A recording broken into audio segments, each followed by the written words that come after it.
I mean, all of these statements are an admission of defeat. Like, nuclear weapon, oh, we don't care about it any longer. Strait of Hormuz, we don't even need to open it. We got all of our goals across. This is a defeat. You know, this is a major, major defeat. Meanwhile, Trump is urging America's allies to build up some delayed courage, go to the strait, and just take it. The president saying that America's allies... Yeah, this is both good and bad. I mean, if you're a peace enjoyer, this kind of feels like retreat, right? If you're an enjoyer of peace... Hold on, I gotta fix the fucking... There we go. If you're an enjoyer of peacetime and you want this entire thing to be put to rest ASAP, then there's only one way to read this, right? And which is Donald Trump is retreating, and that's a good thing. That's not a bad thing at all. Obviously, it's devastating for like American force projection capabilities, American military posture. What this says about like where America will go in the future as far as like American imperialism, you know, who knows? But we don't know if there will actually be a retreat or if this is yet another act of perfidy where Donald Trump might come out tonight and say, oh, we're done. We're done with NATO. We're done with this war or whatever. And then turn around and do a ground invasion because he's a fucking psychopath. And we just simply don't know. But I will say, regardless of what he ends up doing, this is an admission that he fucked up. Okay? Leaning into NATO allies and saying it's your problem after fucking it up. Like after being singularly responsible for the Strait of Hormuz's closure, only to turn around and say, all right, Europe, you figure it out now. It's totally ridiculous, right? I mean, he's openly admitting that the American military, with all of its might, are totally incapable of forcibly reopening the Strait of Hormuz. Iran controls it, and he's giving up. Okay? He's totally giving up. Should be there to help, even though he started the war without consulting them. In a phone call, the president told me our allies can, quote, police it themselves. Why should I do it for them? They weren't there for me. In that same call, President Trump told me he is already negotiating with what he says is the new leadership in Iran. We have regime change, he told me, and this group is much more moderate and much more reasonable. The president told me his team... It's so funny that this is quite literally the opposite, by the way. It's quite literally the opposite. I mean, there is a lot of sentiment that he's expressing to the media in the lead up to the State of the Union that's supposed to happen in a couple hours, 9 p.m. Eastern, 6 p.m. Pacific. A lot of the statements are in line with retreat. Okay. There's also an Iranian, the Iranian president released a letter to the American people. There was a union address from the Australian leader and the British one as well. We'll obviously cover that too. But it's very interesting. It's very interesting to see the situation develop. I mean, we are monitoring the situation, but you know, obviously, if you ask Axios, or a Trump administration official tells Axios, this isn't 3D chess, it's 12-dimensional. He contradicts himself regularly, so nobody knows what he's thinking. It's on purpose. It's literally, I mean, it is the Vladimir Putin meme. Because on the one hand, he's moving troops in a certain way, as though he is moving in the direction of a potential military invasion, maybe a seizure of Karg Island, maybe a seizure of other islands, maybe not Karg Island, right? But also on the other hand, he's talking about retreating.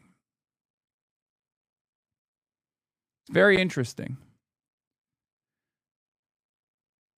It's unbelievably inconsistent, and lucky for him, I guess it doesn't feed into market volatility all that much because there's far too many financially interested parties here that want to maintain market stability and have a permanent growth market, permanent bull market.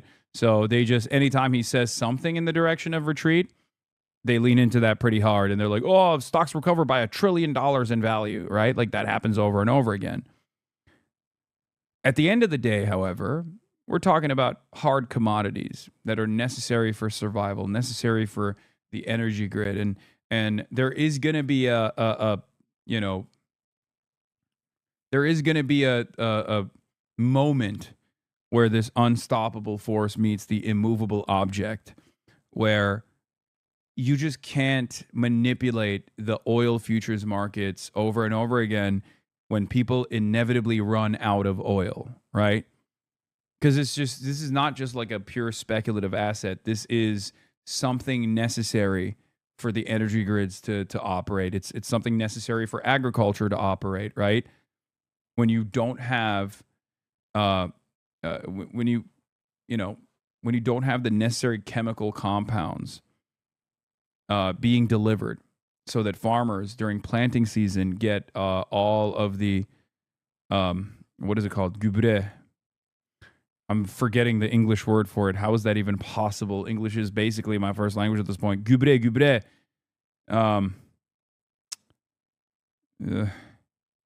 Someone in the chat help me. No, not diesel. Fertilizer. Thank you. Yeah, when you don't have the chemicals or the necessary chemical compounds to develop fertilizer, you're not going to be able to get the same agricultural yields. It is absolutely going to change the dynamic. It's absolutely going to skyrocket prices. There's going to be food shortages. There's going to be famine, right? And this is right before harvest season. And as is the case with climate change, as is the case with everything else, the countries in the third world, developing nations, are going to suffer the most, right? There's chip shortages already. And that is going to lead to shortages in consumer goods that you can access, consumer goods that you can get. That is going to lead to inflation on that side of things, right? This is how it always works.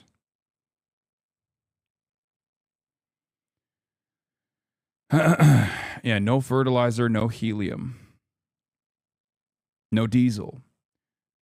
A British commodities trader went on national television yesterday and said, tomorrow, as in today, he said this yesterday, today is going to be the last oil tanker that brings in jet fuel to the United Kingdom. It's over after that. Okay? That's insane. That's insane. Like, what will that do to deliveries? I mean, I went to Cuba. I talked about the necessity for oil in terms of like keeping the energy grid up, right? Some countries have already restarted their coal plants, like Thailand. Thailand restarted their coal plants so they can power their energy grid with coal again, right? But some countries don't have that. Like other countries have already shuttered those operations. They don't have a redundancy there. They don't have a contingency plan. So what do? When you don't have jet fuel, you don't have transport, okay? You don't have deliveries. What do? This will cause unbelievable strains, unbelievable burdens on the European markets. People will not have access to goods. Eventually, if it gets really bad, then you can't even power your energy grid at all. There will be shortages. There will be rationing. Do you understand? All for what? So that America and Israel could successfully destroy a sovereign country with 93 million people without even taking into consideration what the aftermath of that looks like? It's totally ridiculous. It's totally belligerent. I don't think we fully comprehend. Tucker and Dave Smith talked about you, really? Wait, really? I didn't see that. But I don't think people comprehend exactly how bad it's going to get. It's very strange. Here in America, obviously, we're more sheltered from the worst impacts, right? The the lesser developed a nation is, the worse the impact will be felt. And America, by geographic proximity, and through its own extractive forces, its own extraction industries, is going to be able to shelter the American population to the best of their ability from the most consequential impacts of this energy crisis that is imminent. But I do feel like, and I said this a couple of weeks ago, this is like giving early days of COVID, right? Like, oh, this problem's going to go away by, next month. Like, this novel virus is like killing people and we don't know how to stop it. And it's like spreading at an alarming rate. And people are just like, people are exhausting the limited resources that exist in these countries. And people are like looking into Italy. They're like, whoa, why are people in the hospitals? Like, why are they crowding these hospital beds, right? These facilities are being overloaded. And that's what it feels like to me.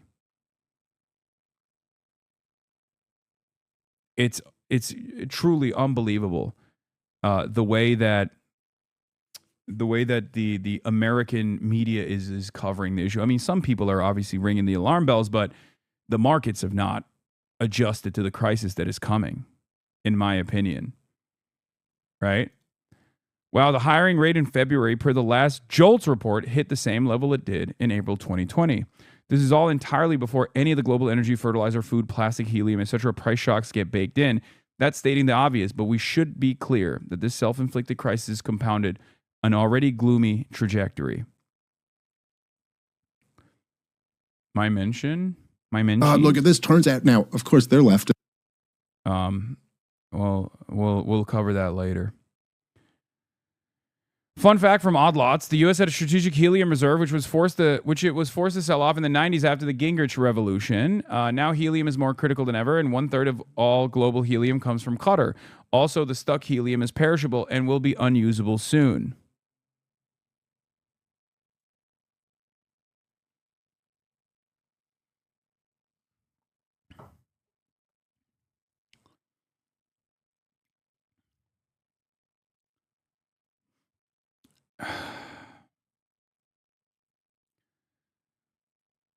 All the while, when Donald Trump, on the one hand, is saying that, we might pull out, and the market is reacting with joy, right? Oh, finally, the pain will go away, without even factoring in the pain that will come regardless, due to the impact of what we've done thus far, that we have seemingly refused to take a cold, hard look at for some weird reason. But then on the other hand, Donald Trump is saying that he is still escalating. He's still invested in escalation.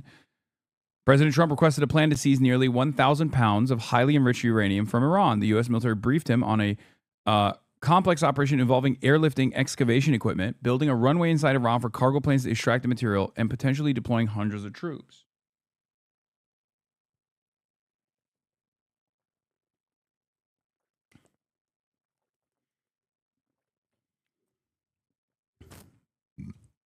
Politico has the scoop on what he will say tonight. Trump is expected to declare that war in Iran is winding down in a primetime Oval Office address tonight, saying U.S. military objectives have been met. Trump has also set the shift responsibility for reopening the Strait of Hormuz onto European and regional allies. Okay, so it's exactly what he communicated thus far. So it still doesn't give us additional insight into whether or not he will escalate with troops on the ground, only because when Donald Trump has done this in the past, it was perfidious, right? He has claimed that there's a de-escalation coming down, there's a winding down of operations, and then doubles down on the effort, especially paired up with the reality that there are a lot of troops that are moving into the Middle East as it stands, as we are speaking about this stuff. I still don't know which way this will go. I don't know which way this will go at all, okay? I am not so confident that the troop positioning is specifically so that they can apply additional pressure and leverage this negotiation with the most favorable terms to America at a time when Iran has militarily secured W after W. They have accomplished their main objective. As I said in the early days, The victory condition for Iran is to remain intact. Okay? Is to remain intact and apply sufficient military deterrence. They've done both. It's impossible not to recognize that unless you're, an American exceptionalist, an American chauvinist, and outright delusional and assume that America is still winning, right? Because they killed the Ayatollah Ali Khamenei. The reality of the matter is Iran's victory conditions, Israel's victory conditions, and America's victory conditions are separate, okay? Understandably, for Iran and America to be on the opposing side, right? So here's the victory conditions for Iran. I'll go through it once again, and then I'll tell you the victory conditions for Israel and America. For Iran, it's to remain intact and not be balkanized and continue running the country with the IRGC and with the current form of governance, okay? While simultaneously deploying sufficient military deterrence and maybe even causing America to retreat from its bases. Its maximalist goals are to demand reparations and sanctions relief, while simultaneously, getting taken off like the state sponsor of terrorism list and like being forcing America to treat Iran like an even partner, like a normal country that exists outside of the U.S. security umbrella. Okay, this is huge. It's a demand from Iran to basically be treated like pre-Russia, pre-invasion of Ukraine Russia, right? Those are the maximalist goals here. I'd say that militarily they've accomplished a bunch of those goals. They've been able to consistently strike with higher degrees of success Israel and American assets in the region and even American companies in the Gulf as well, right? So they've been able to do that. They've also successfully maintained control over the Strait of Hormuz without even shutting it down, without even mining it, right? And now they're applying a toll in order to collect even more revenue, which they see as a form of, I guess, reparations. And with the oil shock and the increased oil prices, they're still continuing to send out their own tankers to the rest of the world. And that's also been very helpful for revenues. All the while, they've had, some of their munitions facilities blown up. Some of the Bossage headquarters have been blown up around the country. Approximately 13,000 targets have been exploded by American and Israeli Air Force campaigns, right? Are you serious? Backseat fever. Yes, I am serious. This is exactly what's going on currently. Are you oblivious?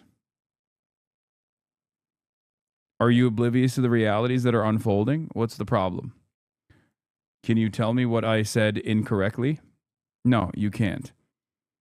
Tankers are paying tolls. America has contingency plans. Okay, you're fucking around. Shut up. Okay.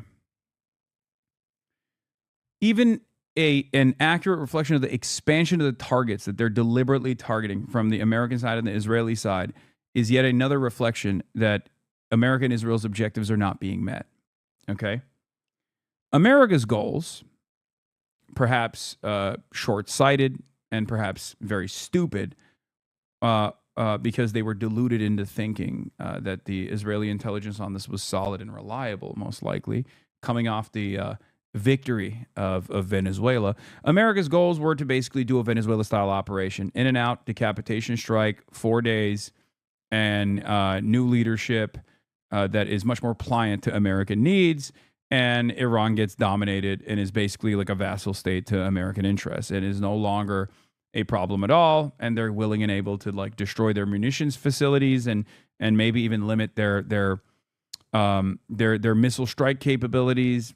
They'll commit to never building any sort of facilities that can enrich uranium, even for civilian purposes. America gets to control the uranium that Iran even allows into the country, right?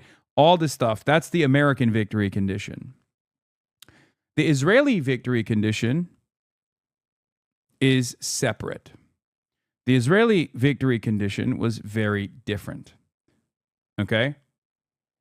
Israel wants to diminish the Gulf, reduce the Gulf and its power. And certainly Israel wants to destroy Iran, right? Not just do regime change in Iran, but to absolutely destroy Iran, to wind up tensions, to foment ethnic sectarian infighting within the country, and to balkanize Iran, right? To turn Iran into a failed state. A country with 93 million people in it. Turn it into a failed state without ever accounting for what kind of reverberations that would have on the rest of the planet, and especially in this region, right? What kind of instability that would create. So when you look at those victory conditions for both Israel and America and Iran, you understand why I say, with my sober analysis, that America is losing, Israel is losing, and Iran is winning. Okay? Iran has not achieved their maximalist goals here, certainly, but they've achieved many of their goals militarily, and they're continuing to achieve them every day that the Strait is under the control of the Iranian Navy. So Donald Trump coming out tonight and saying America's going to retreat from controlling the Strait of Hormuz, well, that's an admission of defeat, right? It's a good thing overall for the rest of the world. It's a good thing for Iran. It's a good thing for the region. But from the American NatSec side of things, this is a straight up admission of defeat. Not going to lie, you are biased. I am biased. I'm biased towards the truth. Okay? There has been a reason why people keep coming in here consistently every single day. There's a reason why millions of people are tuning into what Mersheimer is saying. Millions of people are tuning into what Jeffrey Sachs is saying. And millions of people are tuning into what I'm saying. Because we're not soft pedaling it, okay? I mean, those guys are obviously infinitely smarter than I am, but the point is, I'm giving you sober and honest assessment of the events that are unfolding. I am not trying to make it seem like Iran is doing much better than it actually is. I'm telling you exactly what's going on.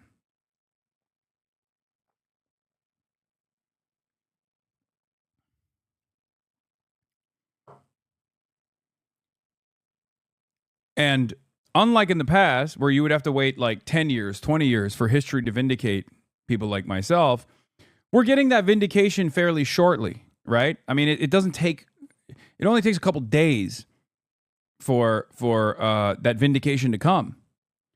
So it's up to you to make that assessment on your own. Am I hearing some hard truths that I don't get elsewhere? Am I going to reflect on what I'm hearing here and think maybe the situation is different than the way it's been presented in mainstream news? Or am I just going to simply say you're biased? I don't want to hear what you have to say. You're biased.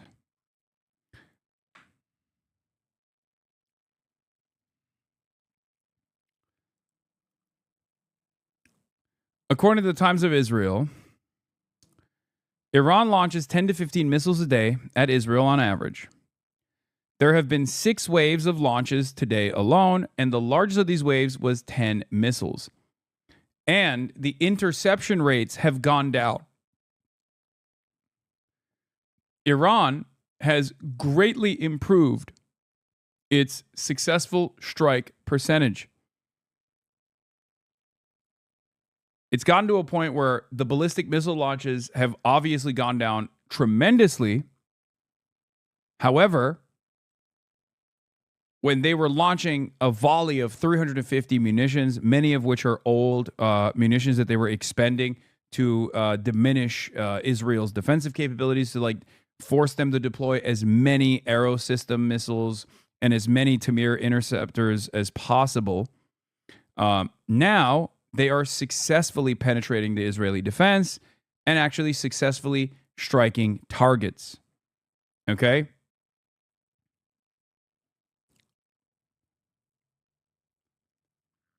Why the missile rate from Iran is 15% to Israel and 85% of missiles to Gulf countries? That's not true.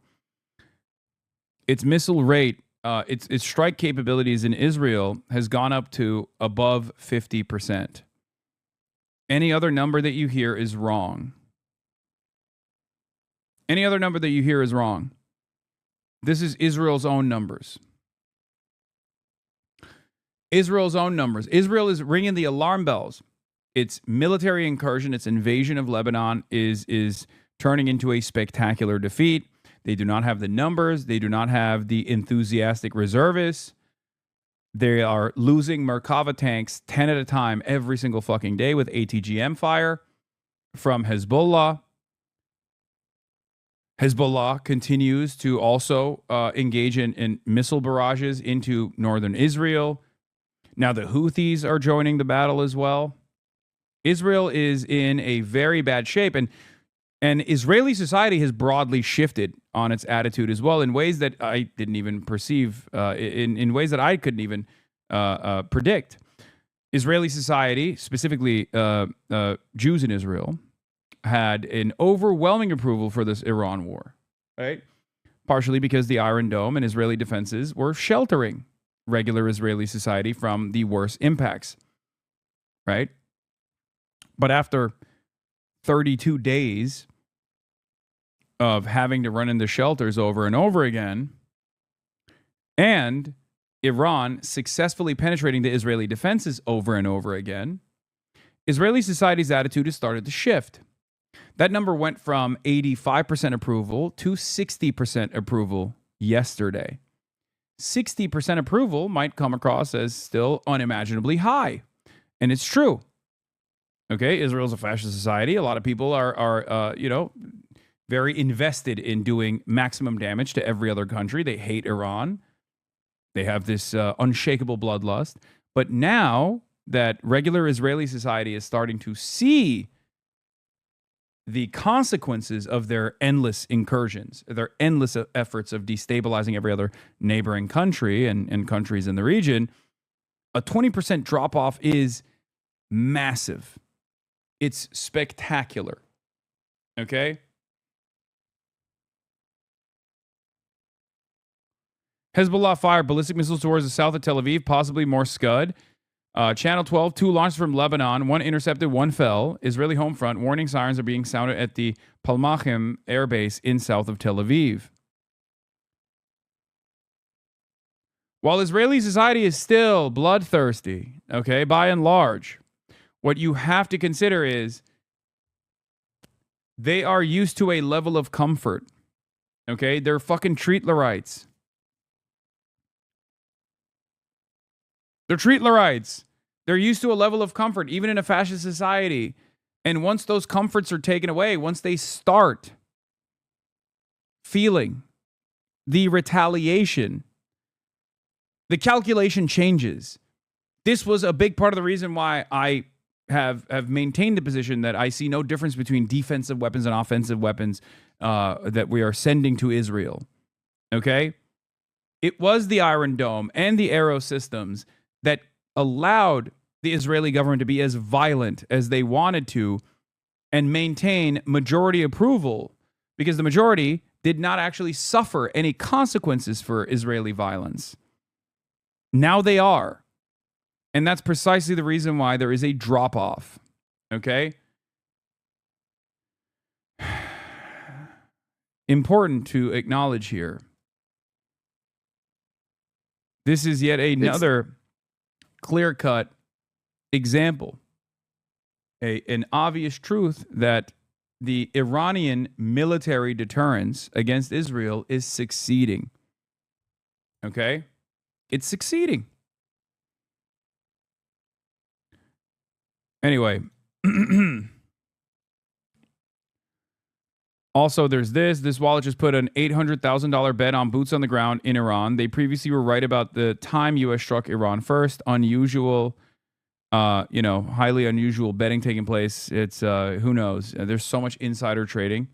in the poly market side of things that this could mean that it's like it's going to actually happen. It could just be someone getting lucky. You never fucking know with these people, unfortunately.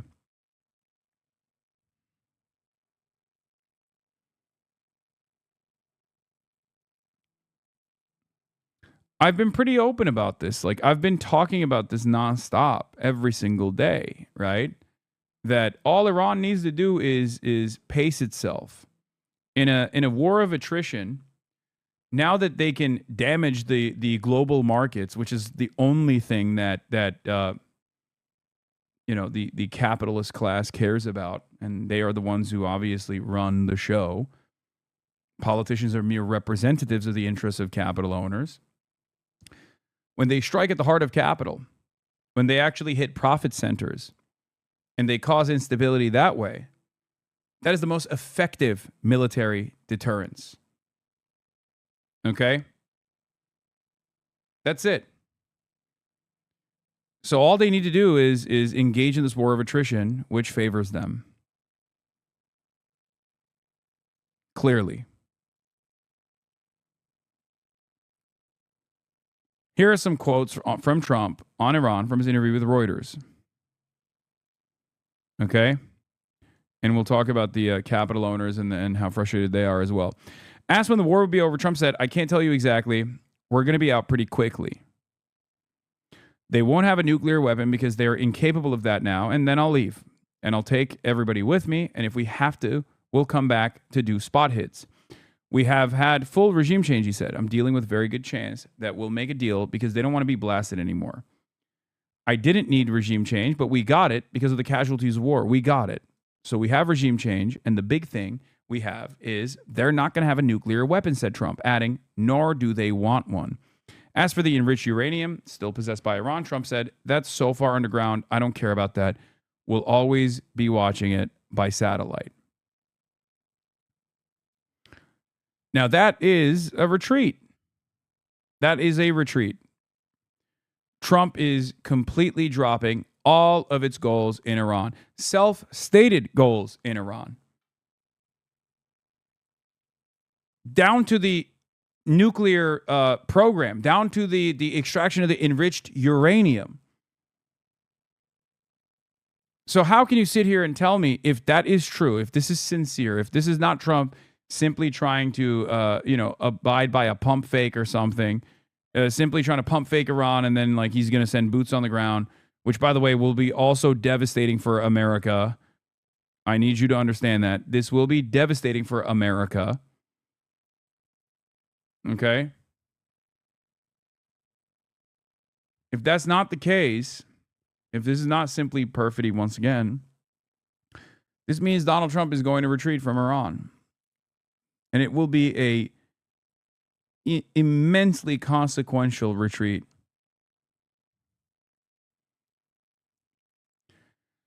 The heads of the International Energy Agency, International Monetary Fund, and World Bank will form a coordination group to maximize their response to the energy and economic impacts of the ongoing conflict in the Middle East, the international body said in a joint statement on Wednesday.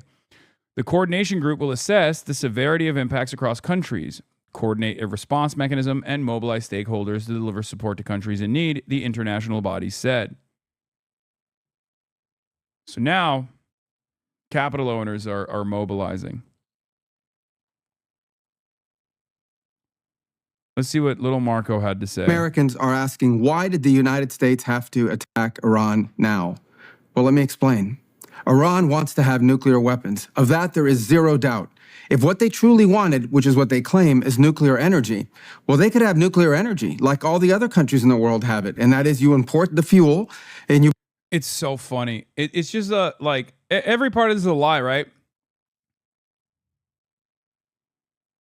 Every part of this is a lie. Like the idea that like Iran wasn't cooperating with America, it was. It was cooperating with America with the deal that was conducted on the with the Obama administration, multilateral cooperative agreement. China was involved, EU was involved, Russia was involved. Iran was abiding by the standards set forth in the JCPOA. Donald Trump came in, ripped it apart under Trump 1 because he is a servant of Israel. because there was one party that did not want this deal to take place. One party that had no interest in stopping the Iranian nuclear program, knew that it wasn't a sincere threat. One party that just wanted to destroy Iran. That party was Israel. Donald Trump did that for Israel. Okay? But it didn't end there. In spite of that ridiculous deal being cast aside shortly after Trump won the presidency, Iran still kept going back to the table over and over again. And twice, Iran was met with perfidy. Negotiations process led to America and Israel striking Iran. The last one being the Operation Epstein's Fury that we are inside of currently. The last 32 days of tit-for-tat bombing campaigns as America and Israel have escalated and spread their targeting to civilian targets, doing terrorism, engaging in chemical warfare, with Iran retaliating slowly but surely and maintaining control over the Strait of Hormuz. Markets are suffering. Capital owners are in a state of panic. None of this had to happen. Okay? None of it had to happen. And little Marco is still out here being like, oh, they wanted to get nukes. This is a lie. This is a lie that the Omani mediators revealed in the negotiations process. This is a lie that a British envoy that was also privy to the conversations revealed as well. The idea that Iran was not leaning into maximalist conditions set forth by America after America had already bombed them is bullshit. They were. They were willing to play ball. And then America assassinated all the people that wanted to play ball with America.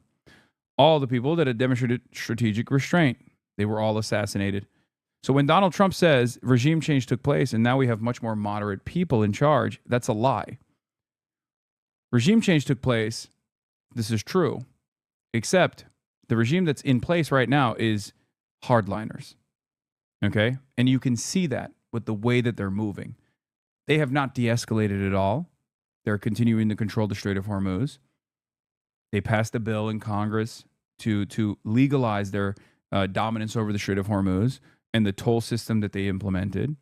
They're hitting the Gulf. They're hitting Israel. They're hitting American military assets with regular frequency, with incredible success. They've caused billions of dollars of damage, lost assets that will never be rebuilt.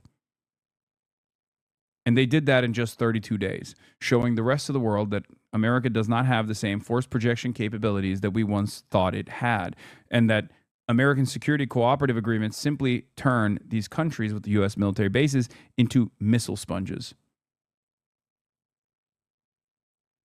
That's the reality. So Marco Rubio can lie and try to change the dynamic to the best of his ability here, but the facts on the ground are showing a very different reality than what he is trying to present. Build reactors above ground. That's not what Iran has done. They build their reactors and their facilities deep in mountains, away from the public glare, and they want to enrich that material. The same equipment that they could use to enrich material for energy, they could use to quickly enrich it to weapons grade. So it is clear that they've been offered every opportunity to have a nuclear program that allows them to have energy, not weapons, and every single time they have turned it down. But why the attack? That's bullshit. It's the exact opposite. The reality is the exact opposite of what he's presenting here. And I know his big-eared ass can hear me when I say this, okay? He's lying. He's lying to the American public. You have to be motivated and, dare I say, delusional to believe this, okay? You have to be delusional to believe this. Now, well, what was Iran trying to do? Iran was trying to build a conventional shield, in essence, have so many missiles, have so many drones that no one could attack them, and they were well on their way. We were on the verge of an Iran that had so many missiles and so many drones that no one could do anything about their nuclear weapons program in the future. That was an intolerable risk. Under no circumstances can a country run by radical Shia clerics with an apocalyptic apocalyptic vision of the future ever possess nuclear weapons, and under no circumstances can they be allowed to hide and protect that program and their ambitions behind a shield of missiles and drones that no one can do anything about. This was our last best chance to eliminate that conventional threat, that conventional shield that they were trying to build, and the president made the right decision to wipe it out now. That is the goal of this operation, to destroy their conventional missiles and their drone program so they can't hide behind it and finally have to deal with the world seriously about never, ever having nuclear weapons.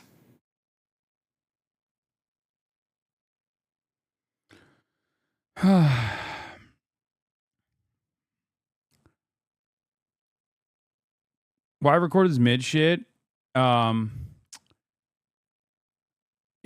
it's to try to regain control over the narrative. I know that the American government is actually very frustrated with like how well the Iranian side has been able to communicate through all of this.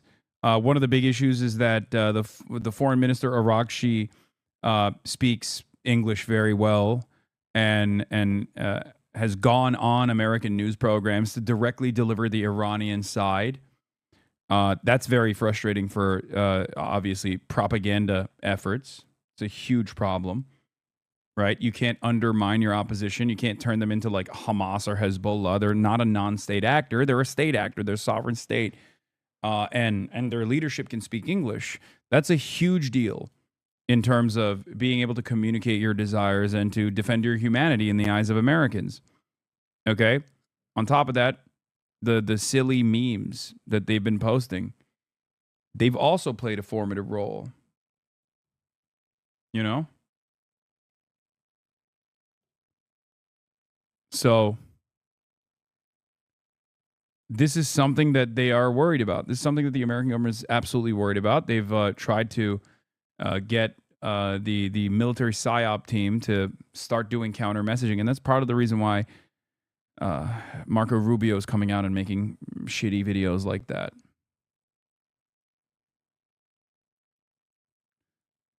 Pezeshkian, the president of Iran, who is probably the least powerful figure in the government, let's be real, but he released a statement. He wrote a letter to the American people. We're going to be looking at that. Okay. Iranian President Masoud Pezeshkian, in a message addressed to Americans, lays out a forceful counter-narrative to the U.S. government claims, noting Iran is a country that, at least since its founding of the United States, has never initiated a war and acts in legitimate self-defense after decades of U.S. intervention, from the 1953 coup to sanctions and recent strikes. He says Washington withdrew from an agreement and chose escalation, while attacks on infrastructure are directly targeting the Iranian people and entrenching instability. He questions whether the war serves any American interests, warns it will leave enduring resentment, and urges a shift toward engagement over confrontation as the only viable path forward. I'm not going to go through all of it, but that's a pretty good summarization. And for the record, that's just the truth, right? For these guys, they don't have to lie, okay? Because the reality of the matter is America and Israel's actions here are totally immoral and totally ridiculous. So they can just simply say exactly what the truth is, okay? Arakshi is part of Pezeshkian's cabinet. I know. Arakshi doesn't make any decisions. He's a great communicator, though. But Pezeshkian is not as strong of a communicator and has like very little, in the current government, has very little power, in my opinion, as far as like making decisions.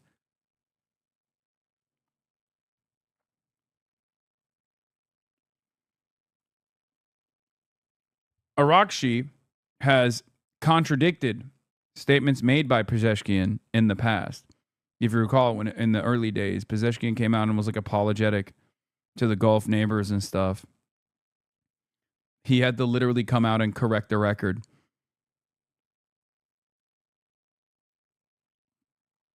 He decided to look handsome? Yeah.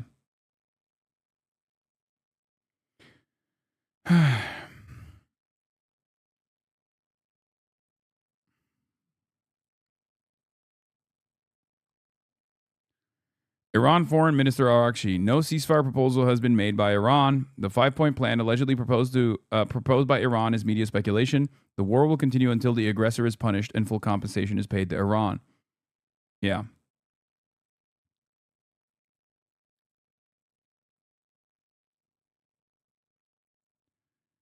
U.S. intel community issues advisory for protecting VIPs at public gatherings, citing Iranian attempt to kill an American critic. Interesting. I worry about this. I worry about this not because I think like Iran actually is going to do such a thing. I don't think they are. I worry about this as a telltale marker of a psyop potentially.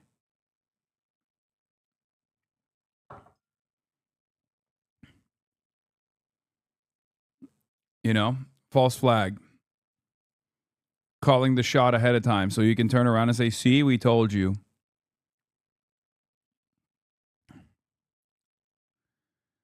But yeah, on the one hand, Donald Trump is saying he is going to de-escalate.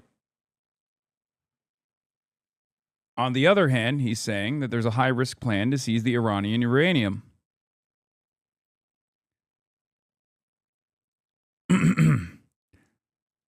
But our allies are also pulling out.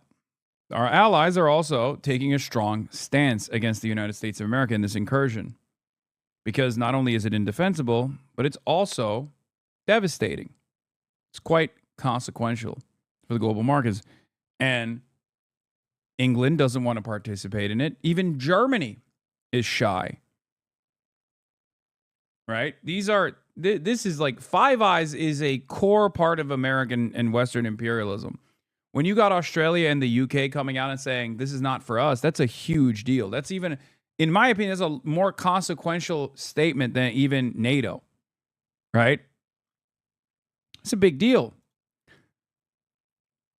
Mark Dubowitz from FDD, one of the beggars of permanent war with Iran, comes out and says, Five Eyes was built for another era. We get diminishing value from our partners, and ties with Britain are at a low point. Time to rethink the alliance around those actually delivering intelligence value. Israel, Poland, Ukraine, UAE, Japan, Republic of Korea, and other serious partners. Of course you would say that. You are literally an agent for the state of Israel. Remember, FDD, Foundation for Defending Democracy, is basically an Israeli think tank. It is literally an Israeli think tank. You could even go so far as to say it's a Likudnik think tank. It is Benjamin Netanyahu's personal think tank in Washington, D.C. And that's precisely the reason why they're saying this. Oh, fuck Five Eyes. What you should care about is the United Arab Emirates and Israel, right? Get the fuck out of here. Oops, hold on. I'm going to go back to that because there was a Sina Tusi take here as well. Sina Tusi says, for decades, a core project of the Israel lobby and the rise of neocons was to cast Israel as a strategic asset to the U.S. global hegemony, especially from the 60s and 70s onward, as many of its leading figures made that ideological turn. That logic helped embed Israel within the broader U.S.-led alliance system. What is striking now is that as Israeli actions are increasingly acknowledged as a strategic liability for the United States, leading pro-Israel voices in Washington like Mark Dubowitz are questioning the very alliances that actually underpin American power. To discerning observers, the through line is hard to miss, a consistent push to direct U.S. power in ways that align with Israel, even when they run against any rational definition of U.S. national interests. Israel is like an abusive boyfriend, for those of you who don't understand, okay? Or an abusive girlfriend, an abusive partner that like constantly gets you into fights, has no ability to defend you when those fights happen, okay? Uses you as a fucking meat shield, and is also trying to forcibly separate you from your friends and family so that you are increasingly singularly reliant on your abusive partner. That is literally what's going on here. This is what it is. Straight up. Arrogant, temperamental, hysterical, entitled, narcissistic. That's precisely what this is. A fascist country that is increasingly at odds with American State Department goals, but is able to manipulate and utilize the American government and all of its power to advance its own personal ambitions, even if it goes against long-standing security cooperative agreements. That's precisely what's happening here. Because at the end of the day, what is more valuable to America? Trillions of dollars of investment coming from the Gulf that is the underpinning of the petrodollar system that we have? Or a nation state the size of New Jersey that constantly fucking destroys every one of its neighboring countries and demands unlimited billions of dollars of defense? What's a more valuable asset, you think?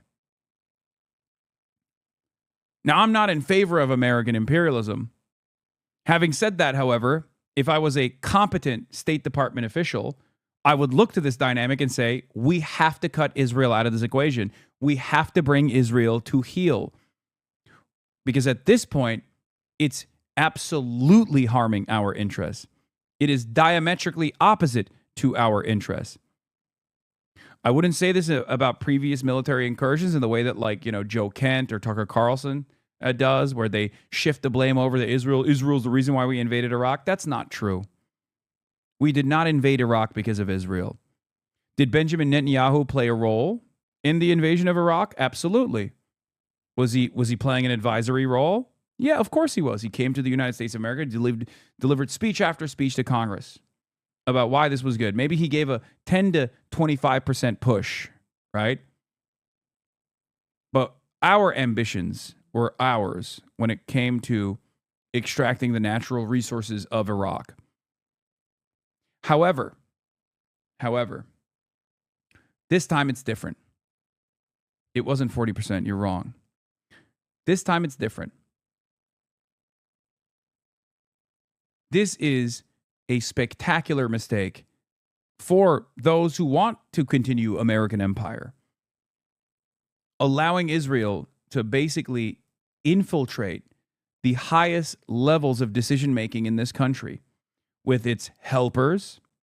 I forget what the proper term for it is, but it's helpers like Jared Kushner and Witkoff, people who are sympathetic, people who aren't directly paid by the Israeli government, but like sympathetic to that cause. Okay. And also direct agent-backed interceptions like with Lindsey Graham.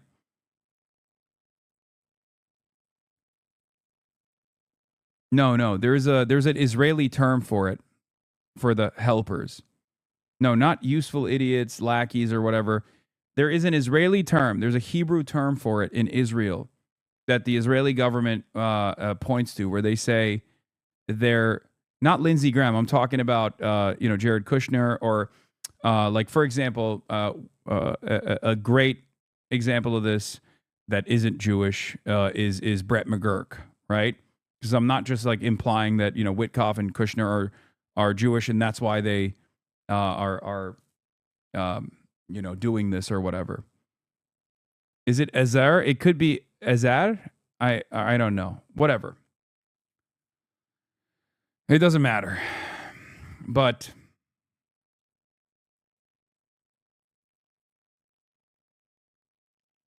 there's helpers, there's assets, there's agents, and then there's envoys.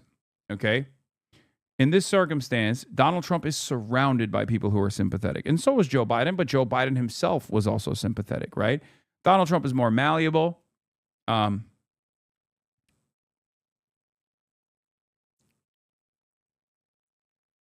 But the helpers were specifically Witkoff and Kushner.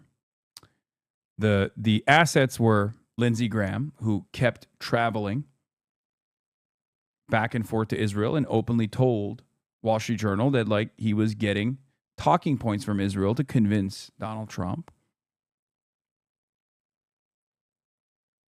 And you got envoys directly communicating with Donald Trump, like Benjamin Netanyahu.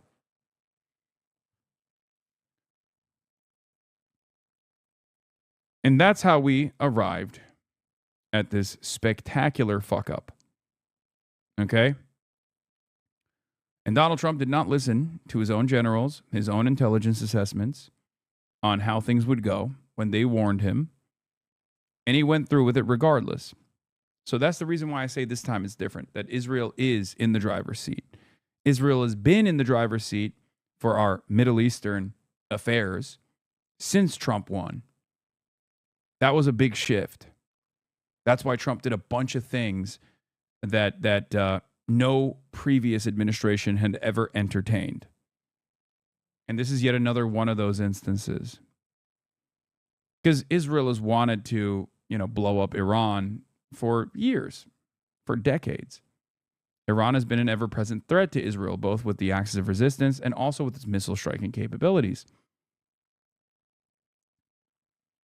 Donald Trump did it. He took the final plunge. And here we are.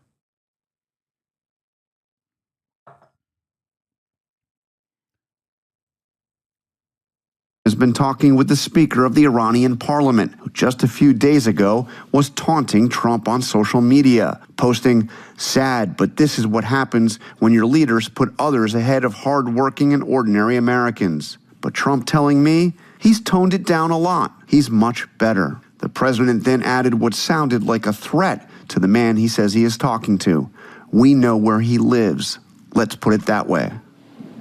And President Trump will address the nation tonight in what the White House says is an important update on Iran. This comes as a new Ipsos poll out this week shows 60% of Americans disapprove of U.S. military strikes on Iran, and that nearly 2/3 of Americans want to see the U.S. to work to end the conflict quickly. And George? John, as we've been saying just moments ago, the president gave this interview to a British newspaper, already drawing reaction across Europe. Yeah, this is something else.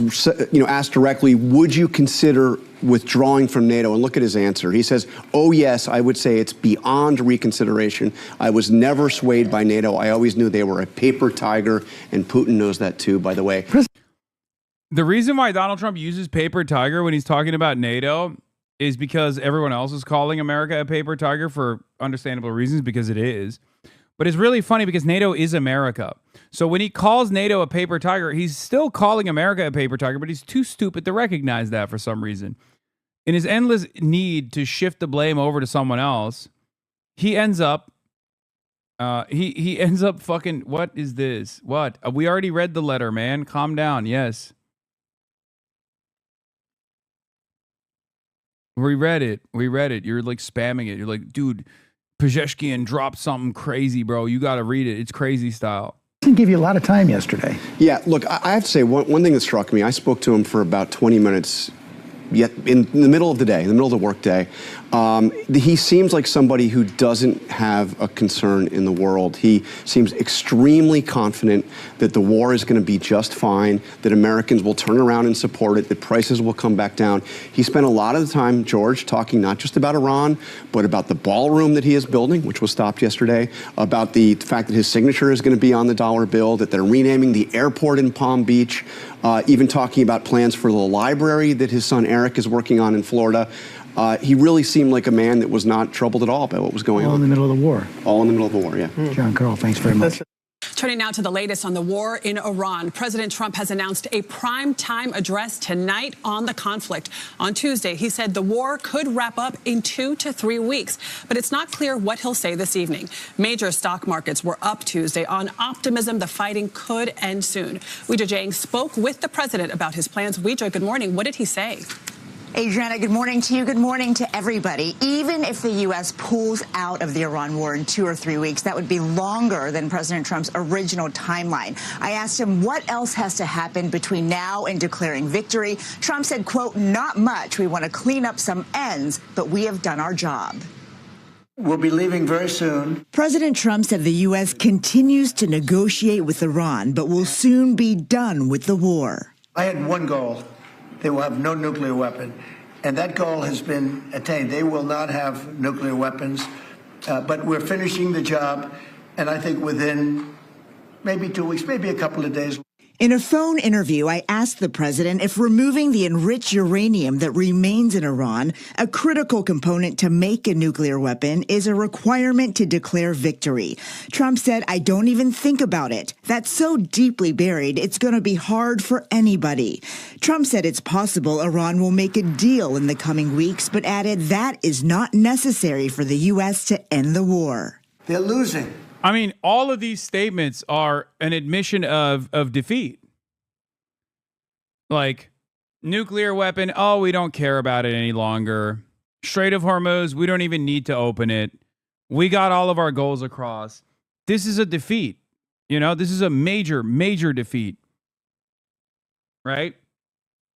It's going to have widespread consequences around the world. No regime change took place. They're like, oh, we did regime change. The guys are more pliant. It's bullshit. They're literally way more fucking aggressive. They're hardliners. So I don't know. In the case of Donald Trump, I never know if it's like someone lying to him in his orbit and he's such a fucking moron that he doesn't know that people are lying to him and he's just like repeating what he's heard, or if he's personally come up with this lie to save face. I just don't know. Right? But every single reason that he did this, he has dropped at this point, piece by piece. Like, this video goes through each individual goal, no matter how silly it was from the start, and openly recognizes that they're lost, right? Claiming that he's won on these, maximalist goals, when the reality is the exact opposite, right? They admit they're losing. They're begging to make a deal.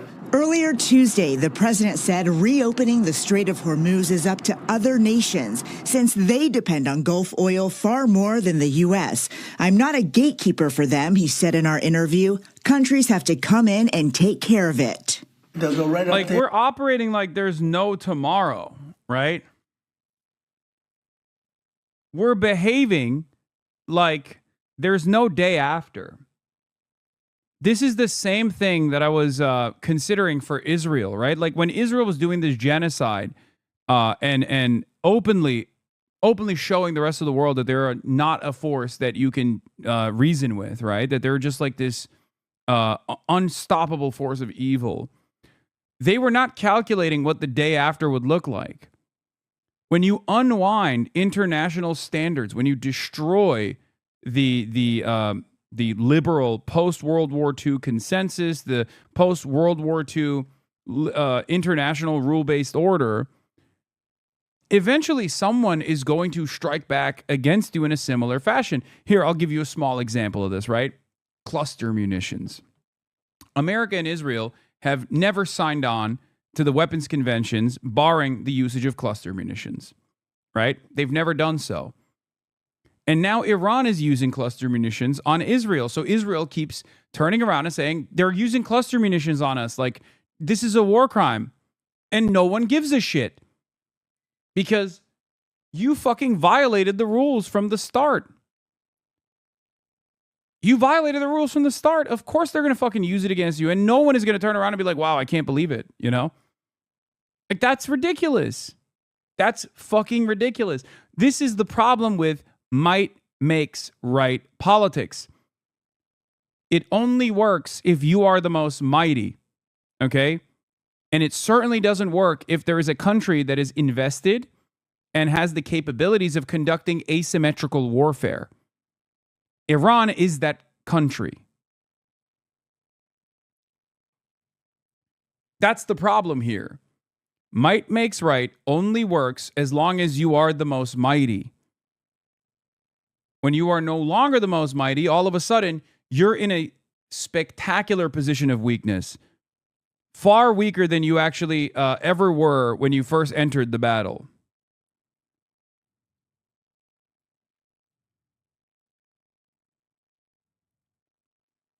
And no one will come to defend you. These international standards benefited the United States of America because it offered it a liberal patina, a protective cover. America had to make a convincing case that these kinds of interventions that America was engaging in were necessary interventions, albeit very violent interventions, but they were necessary. America was the world police, and they implemented soft power initiatives to prop the hard power up, to justify it to the rest of the world. I warned of this reality. I'd never thought that I would experience this change of attitude happen so rapidly, right? What did I always say? Trump too. From the start, I said, if you diminish soft power, all of a sudden, 800 military bases will look a lot like 800 different military invasions, and no country throughout history has ever been able to exhaust its resources that much and spread that far and wide and continue its military dominance, right? It doesn't work like that. And that's what's going on. And you will see these reverberations. You will feel them slowly but surely in the upcoming years.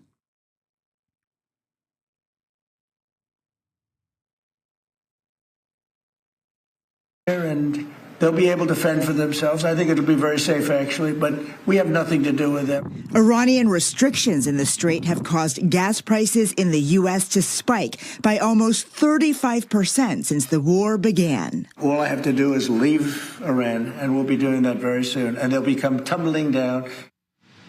In a new warning, Iran's Revolutionary Guard Corps is threatening to attack the Middle East offices of American tech firms tonight if Iranian leadership continues to be targeted by airstrikes. 18 companies were singled out, including Microsoft.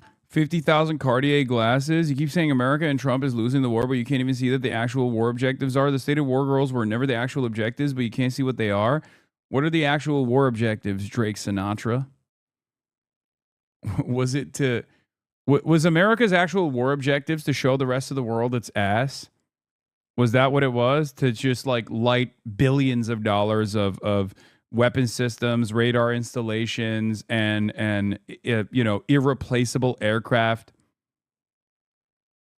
on fire? They want to blow up Middle East. Oh, okay. Got it. Thank you for your analysis. Oh, I didn't realize that America's goals here was to diminish the confidence that people have in the American military. That is the underpinning of why the dollar is the global reserve currency, while simultaneously destroying the petrodollar's resilience. You know, it's a twofold mission right there. What do you think destroying the Middle East means, chatter? It means no more petrodollar. It means no more SWIFT system. Are you crazy? And also showing that America does not have the capabilities to force project or to defend its allies, defend its security cooperative allies, where there are American military bases, remember, 800 of them around the world. Those military bases are not actually a guarantee that you will be secure. As a matter of fact, it's a guarantee that you will be insecure if there's a country crazy enough to fucking fight back against America. Do you feel like those are, do you feel like that would be the goal of any country, let alone the United States of America, that has dominated the planet as the hegemonic superpower for our entire lives? Of course not. We are a victim of our own success. If the American government's goal was to maintain its hegemonic status, especially after the dissolution of the USSR, when we were left with no real enemy, right? No other great power, no other world power that could contest our ambitions and fight back, we greatly accelerated our own demise. Okay? We did that because we were too successful. We continued accelerating in the financialization of the American economy, which had horrible shocks on the American labor force, on the health of the overall domestic economy. We kept funneling money into endlessly expanding military budgets, to the military industrial complex that was no longer actually developing the most sophisticated weaponry, simply because they wanted to dominate the rest of the world, but instead to just make money. Right?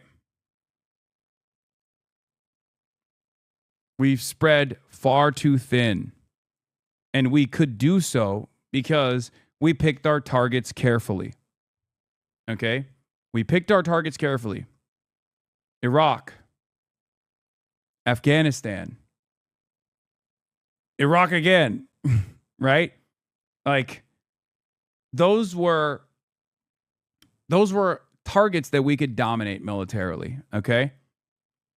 They did not have the capabilities of fighting back. We implemented much more sophisticated messaging operations in the buildup.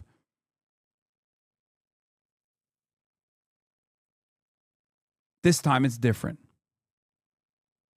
Even Venezuela, yeah. Venezuela is another example of this as well. So this time is different because the country that we finally decided to take on was one that had developed its sovereignty through blood, Iran, and had spent 47 years developing its defenses for this exact moment. And we pushed them to a fucking corner. We killed their leadership, and now they're successfully fighting back and achieving their objectives breaking news militarily. And the impact around the world is devastating. We have released Russian sanctions in an effort to make up for the energy crisis that we created when Iran shut off the Strait of Hormuz. Iran is able to farm additional revenue. Iran is able to farm additional revenue through a toll system in the Strait of Hormuz. Iran is achieving all of its military goals here, while showing the rest of the world that America does not have the capabilities of defending its allies, and it does not have the capabilities of bringing a country that we have been able to dominate economically through economic warfare by a sanctions regime. We cannot bring them to heel militarily. It's over. from the United States, and President Donald Trump is saying that Iran has asked for a ceasefire. In a social media post, he said that Washington will consider when Hormuz Strait is open, free and clear. Until then, U.S. forces are blasting Iran into oblivion, or as they say, back to the Stone Ages. Okay, let's bring in our chief U.S. correspondent, Alan Fisher, who joins us from the White House. So, Alan, the question is there anything in this? Well, I hate to use the phrase time will tell, Nick, but that's exactly what will happen. That's exactly where it's headed. And as I've said many times, this isn't a day-to-day thing. This is an hour-to-hour thing. What is interesting is that Donald Trump has announced that he wants a primetime address on all the main networks, and he will get that at 9 p.m. this evening, so in just about 12 hours' time. There was speculation on Tuesday night that Donald Trump was perhaps going to announce an end to the war. That is unlikely. From people I've been speaking to over the last 12 hours or so, they say it's more likely that he's going to say the war will continue for a couple of weeks. He understands that people are experiencing financial pain. He understands that the cost of gas, the cost of filling up your car, the cost of fuel for your home is much more expensive. But he says this is a short-term pain to get through this, and at the end of it, there will be Iran with no nuclear weapons. Now, the language has changed over the last 4 or 5 days from the administration. We heard it from Pete Hegseth on Tuesday. We're seeing it from Donald Trump in this Truth Social post, where he says that dealing with the new government of Iran, they're less radicalized and far more intelligent. That, of course, sets them up as not being the threat they were when Donald Trump has called the government in Tehran as evil, as monsters, as raving lunatics. This sets them up as people who are more easy to deal with. And although Donald Trump has achieved many of his aims, and there's no doubt about that militarily this has been an overwhelming victory for the United States in that they've destroyed the Iranian Navy, they've diminished the Air Force, they've hit the missile producing factories, they've damaged the drone program as well. All of those have been successful, but of course what he talked about was regime change. And he hasn't been able to deliver that. So now, by dressing it up as this government being less radicalized, far more intelligent, it sets him up to be able to say, well, there is a new regime. There are different people in charge. And there are different people. But there's no indication that the ideology or the approach from Tehran to the United States will be any different under the people who are now in charge. To Tehran now, to Ali Hashem. So, at a certain point, you have to consider this. Okay, it doesn't really matter if we're deluding our own countrymen by saying, "Oh, the victory conditions have been met. We're doing great." What matters is what the truth is, right? Like other countries are seeing the reality, right? And eventually, as people come to that recognition that America's capabilities are actually nowhere near what people previously calculated them to be, that's going to change the dynamic of the world, right?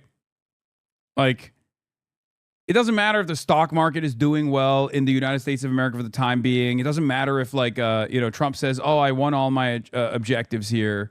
I did it all. I'm so successful."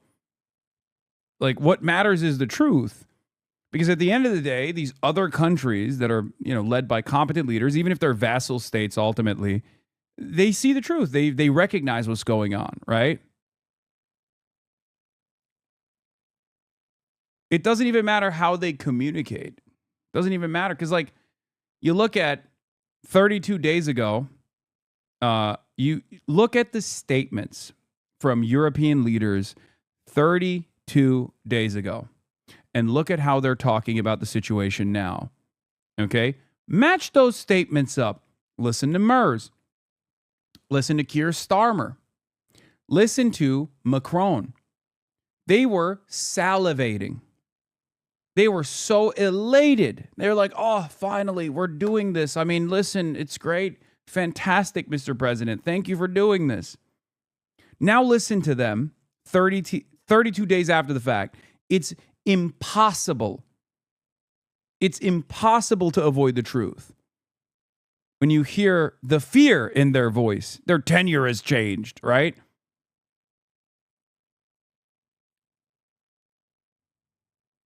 Ali, President Donald Trump saying Iran has asked for a ceasefire. What's being said there? Well, according to Iranian officials, they're denying completely this request for a ceasefire. The only thing that comes to mind is President Pezeshkian's call today with the head of the European Council, president of the European Council, where he said, "We have the necessary resolve to bring this war to an end while observing its requirements, especially the essential guarantees to prevent the recurrence of aggression." This is the only thing close to what might be an idea of ending the war. But of course, it's not a request of ceasefire, and it emphasizes on the idea of ending the war with guarantees that it's not going to occur once again. So it's completely different from what President Trump has been tweeting or, posting on Truth Social. So Iranian officials are denying this completely. And we heard yesterday the foreign minister, he's the man in charge of the diplomacy in this country, saying that they're not looking for a ceasefire. They want a comprehensive end of this war. And actually, it's so funny because, like, as critical as I am of Barack Obama, for years I've maintained the position that his signature foreign policy accomplishments were with the JCPOA and the normalization of relations with Cuba, okay? The easing of sanctions on both of these countries. And it's unbelievable that the Democrats, when they were in charge, did not even reverse that position and go back to the Obama administration stance on Iran or with Cuba. What a fucking spectacular failure this was by the Biden administration. Here's Sina Tusi all the way back in May 25th, 2022, talking about the sanctions relief. What did Iran do with the sanctions relief it received under the deal in 2015? According to the Director of Defense Intel, Lieutenant General Stewart, the preponderance of the money Iran received from the JCPOA went to economic development and infrastructure. Opponents of the Iran nuclear deal in Congress choose to avoid the facts and prioritize politics over what's good for U.S. national security and global peace and stability. Diplomacy and engagement delivered results on Iran. Trump's maximum pressure failed on every front. Okay? Like, this was our own military assessment, that they were straight up taking advantage of the sanctions relief to develop their own country. They were not using it in the way that the Trump administration was claiming that they were. Okay? It's so ridiculous, dude. It is so fucking stupid. And honestly, I have smoke for Obama too, who never actually defended his legacy on this. He loves defending his legacy. And he never turned around and said, "Hey, remember when I did the Iran nuclear deal and it was awesome?" He never defended it. He didn't urge the Biden administration to push for it again. We just left it in the fucking rear view. Why? Because everyone in Congress is a dick rider for Israel. That's why. If you want the honest truth of it, it's because every single fucking dumbass congressperson, both high-ranking officials in the Democratic Party and every single Republican, is unconditionally pro-Israel. Okay? That is why. That's precisely the reason why.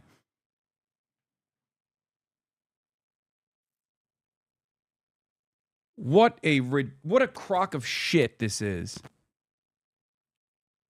Obama loves defending his legacy. He loves talking about Medicare for all.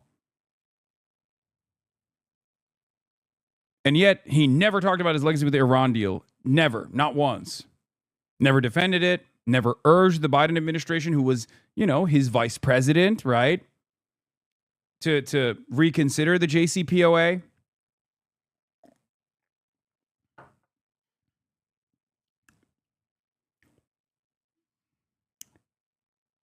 Oh, did I say Medicare for all? Sorry.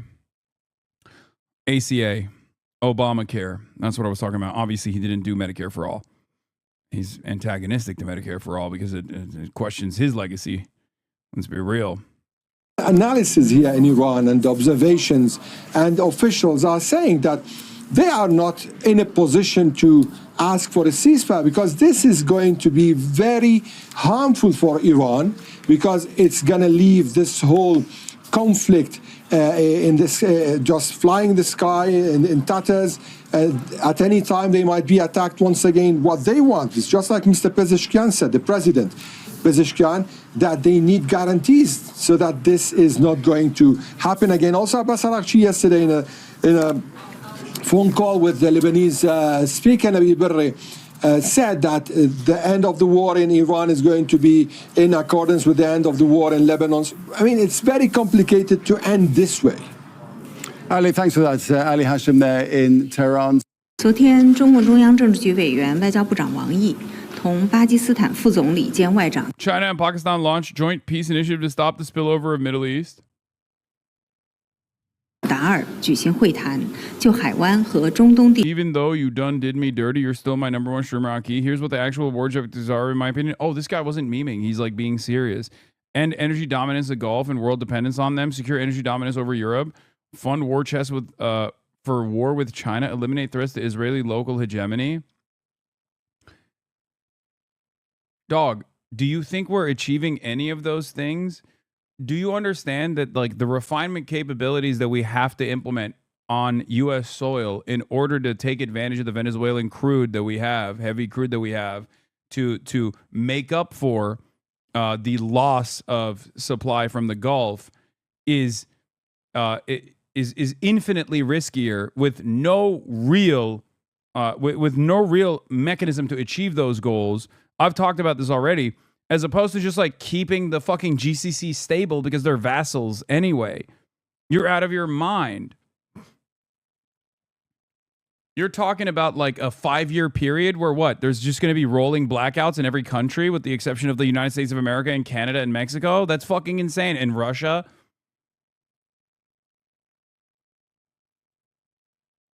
No, you're out of your mind. Also, funding the war chest with China, that is the worst aspect of this because the Economist and Financial Times are literally behaving like fucking Hasanabi has right now. Okay. I've been talking about this for years and I never thought in a million years would I see the same commentary that I've been talking about, the same analysis that I'm seeing from like America's endless militarism reflected in the fucking Financial Times of all places. Remember, we were joking about American Century of Prosperity, J.D. Pondon, right?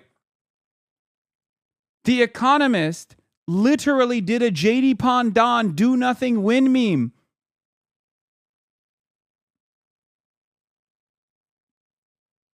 He's literally believing the theory you had a few weeks ago. Why are you acting like this is insane all of a sudden? Because when I was talking about the theory of like what is the materialist interpretation, what could be a long-standing goal here, I also explained to you that it is unachievable and it's going to lead to spectacular defeats regardless, and it's still going to hurt America both in the short term and cause its collapse in the long term, because this has shown that America doesn't have the military capabilities of going against China. I've never shied away from that perspective. Chinese export controls will diminish, if not destroy, American munitions development and procurement capabilities, okay? But you assumed it was what the Americans believe. I don't think America has the capabilities of achieving this. I don't know if this is going to be successful at all. That's why I'm telling the chatter that it's a ridiculously risky endeavor.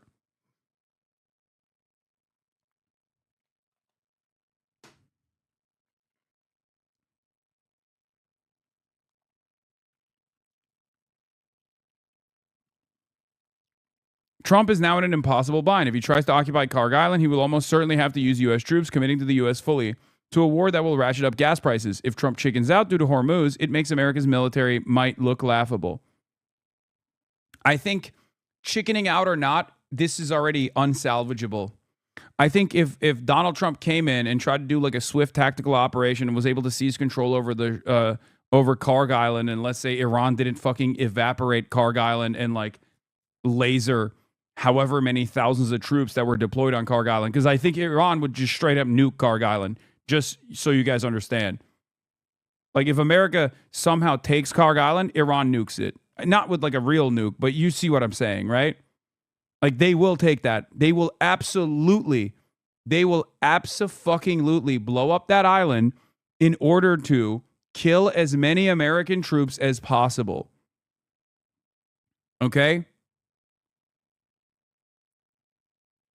But look at this. Look at this. Look at The Economist. This is a fucking straight up community meme, dude. This is a community meme, and it's now the newspaper of Western capitalists reflecting on a community meme from our community. Okay?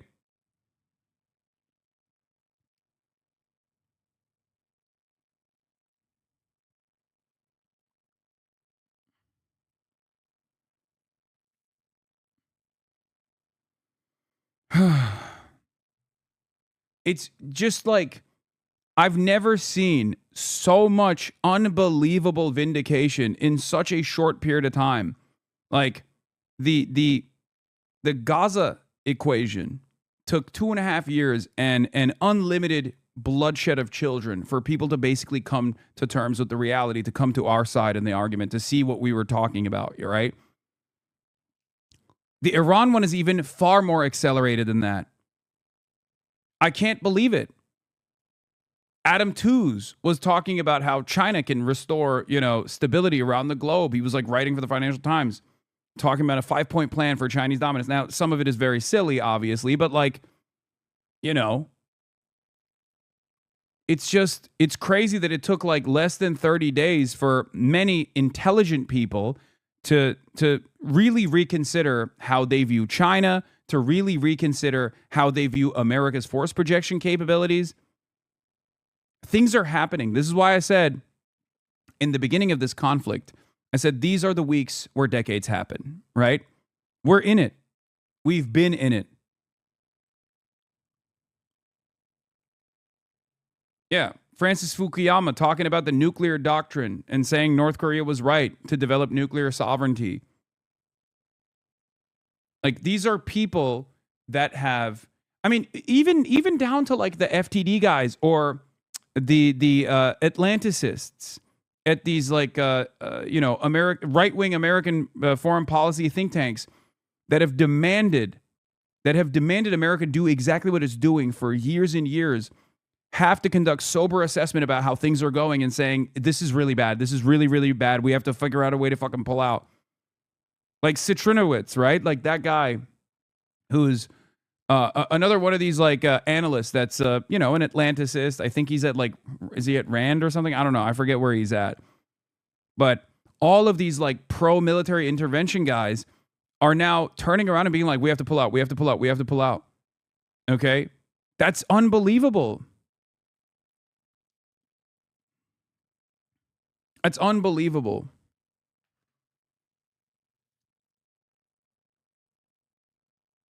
it is a moment of pure vindication. And yet, of course, there is, boundless, endless stupidity on the American side. So, of course, there's still going to be people who don't recognize what's going on, and they'll say, oh, you're just wrong, or you're biased, you don't want to see the truth. But it doesn't matter, because the truth is the truth. Okay?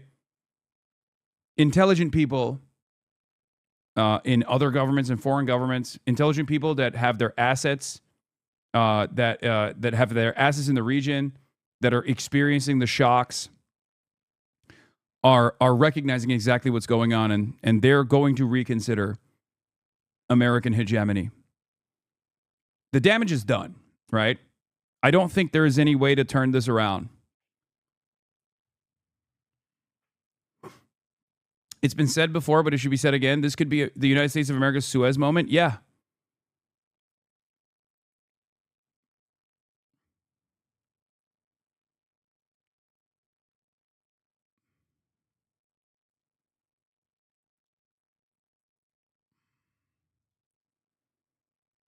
I do not see a way out of this that creates face saving for America. I don't see it.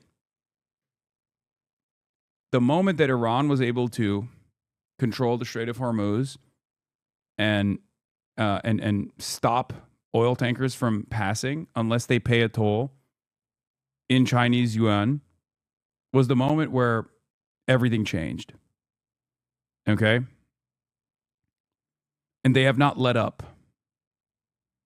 Yes, the Suez Crisis is considered the moment that the British Empire fell. A devastating blow. I think this is worse than that. Because I don't think America has the capability of managing imperial decline in the way that the British Empire was able to do so. The British Empire was able to retreat and basically become a vassal state to the continuation of Western imperialism under the hands of America. This time it's different. It's more devastating than that. Because there is no continuing Western imperial force. None. This is going to rip apart Western imperialism. That is what I see in our future. And it will be very bad in the short term, but I think it will be very good for global prosperity in the long term. But it's entirely dependent on what America and Israel do next. Yeah, meanwhile, Trump's approval amongst 18 to 34-year-olds has went down to a net 60, minus 60, 20% approval, 80% disapproval. Told you from the start that all of the low propensity voters who were too young to remember what Trump 1 looked like, who only saw COVID and its impacts as a Biden administration problem, who experienced a shitty jobs market and experienced inflation, and thought it was the responsibility of the Democrats entirely, that took another shot in the dark at this figure that was quote unquote anti-establishment. He was able to present himself as anti-establishment to young people who weren't around, who weren't paying attention, too young to recognize what Trump 1 looked like. What did I tell you? I told you as soon as that change doesn't come, because I saw this with Trump 1 in 2016, I was there when Trump 1 came with a lot of promise, shaking up the system, right? People were like, oh, I want an anti-establishment pick. I want a populist. He's going to shake up the system. He's going to defend my interests. And when that didn't happen, people quickly snapped back to reality. They developed enmity towards Donald Trump. And I said it was going to happen again, especially for young men, right? Especially for young people.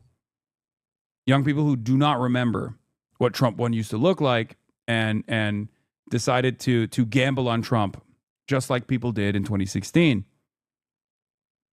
They did that. And I told you that that would snap back when they realized that Trump wasn't going to yield treats at an affordable price point for these guys.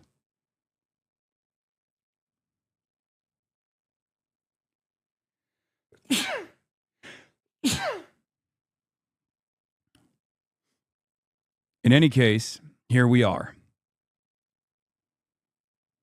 Iran's president just released a letter to the Americans saying they're being fed lies about this war, and tonight every U.S. network is clearing their schedule for Trump's 9 p.m. address. The UK Starmer just went on TV and warned of a crisis while Australia's prime minister gave a rare national address telling people to brace for economic pain. All of the Five Eyes nations addressed their countries trying to separate themselves from the war and warn that economic hardship is coming. It's almost as if they know what Trump is about to announce, and they probably do. Five Eyes is at the end of the day an intelligence sharing alliance. I worry that these guys are doing the same thing that General Dan Kane tried to do, trying to clear their image ahead of what comes next. If you recall, Dan Kane went to every news outlet before Donald Trump struck Iran alongside Israel to say, if we do this, it will be devastating. If we do this, we will diminish our capabilities. If we do this, we will run out of missiles. We will never be able to take on China ever again. He was right. And the reason why he did that public statement to any news outlet that would cover it was because he wanted to apply pressure to Trump to stop him from doing this thing. But Trump was obviously far too invested in death and destruction, like the moron that he is. And yes, I will be live during the speech. I will be delivering my speech at Stanford while this speech is happening, if it actually starts at 6 p.m. But I will continue my broadcast and continue my commentary after the Stanford speech that I deliver. Okay? Yes. It will be a speech off. It'll be like I'm delivering a response to the Trump State of the Union, because I will be talking about the decline of American empire.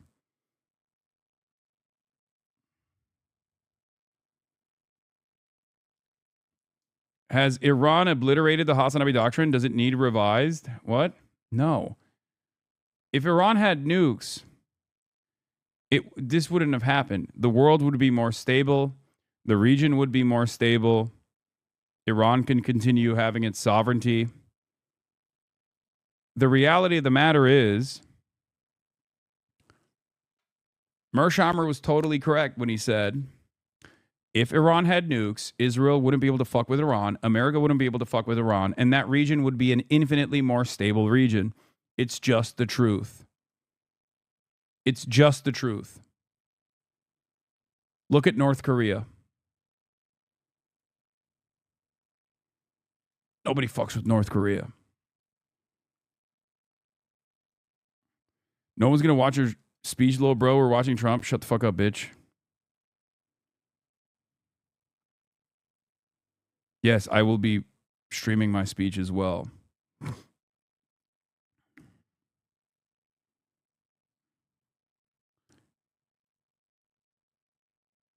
Wait, are you in the Bay Area? Come to San Francisco? I will be in San Francisco tomorrow. I'm in Palo Alto today to go to Stanford.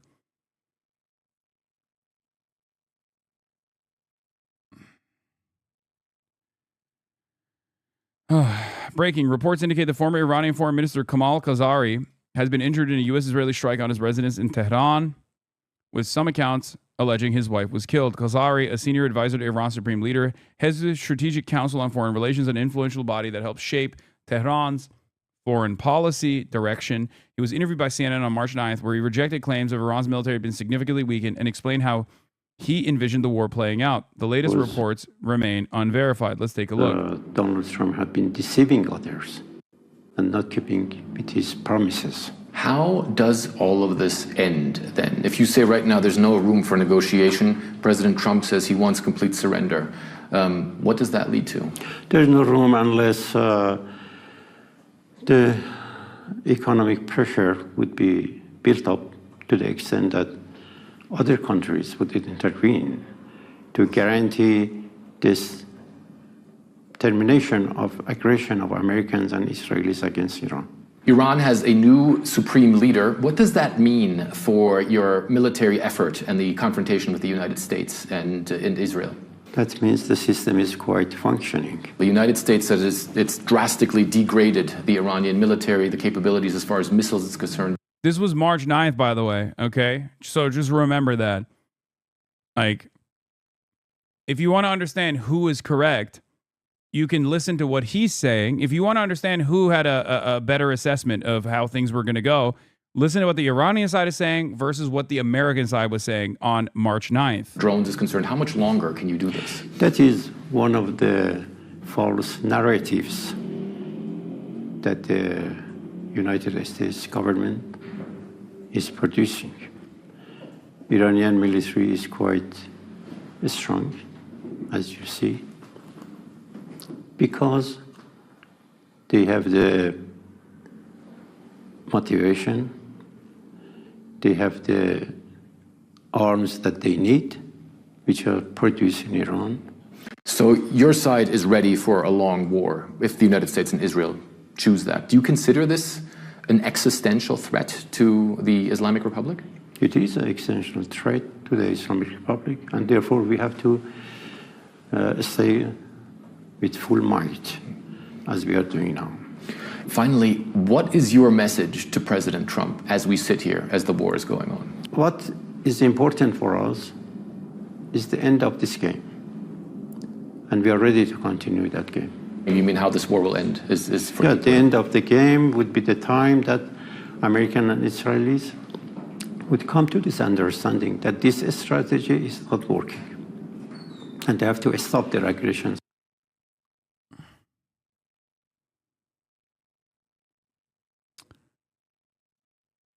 Anyway, I'm skipping the Chinese-Pakistani joint initiative. France, Japan, and agree on Iran ceasefire need, Macron says.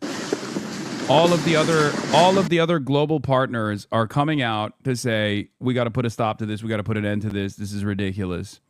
For good reason, because it is ridiculous. Okay, just remember that. Vous avez évoqué à l'instant le contexte dans lequel intervient cette rencontre et cette visite. Elle est évidemment troublée, marquée par plusieurs guerres, mais je vais ici redire très clairement quelques éléments qui sont le socle de la relation bilatérale et de notre coopération et que vous venez de rappeler. D'abord et avant tout, nous croyons ensemble au droit international, à l'ordre international qui repose sur la Charte des Nations Unies. Nous croyons aussi aux valeurs démocratiques que nous défendons. C'est ce qui fait que vous venez de le rappeler, nous défendons l'un et l'autre le retour à la paix, au cessez-le-feu, au calme, à la libre circulation à travers le détroit d'Ormuz. They weren't calling for a ceasefire in Gaza when their economies weren't on the line, cynical fucks. Oh yeah.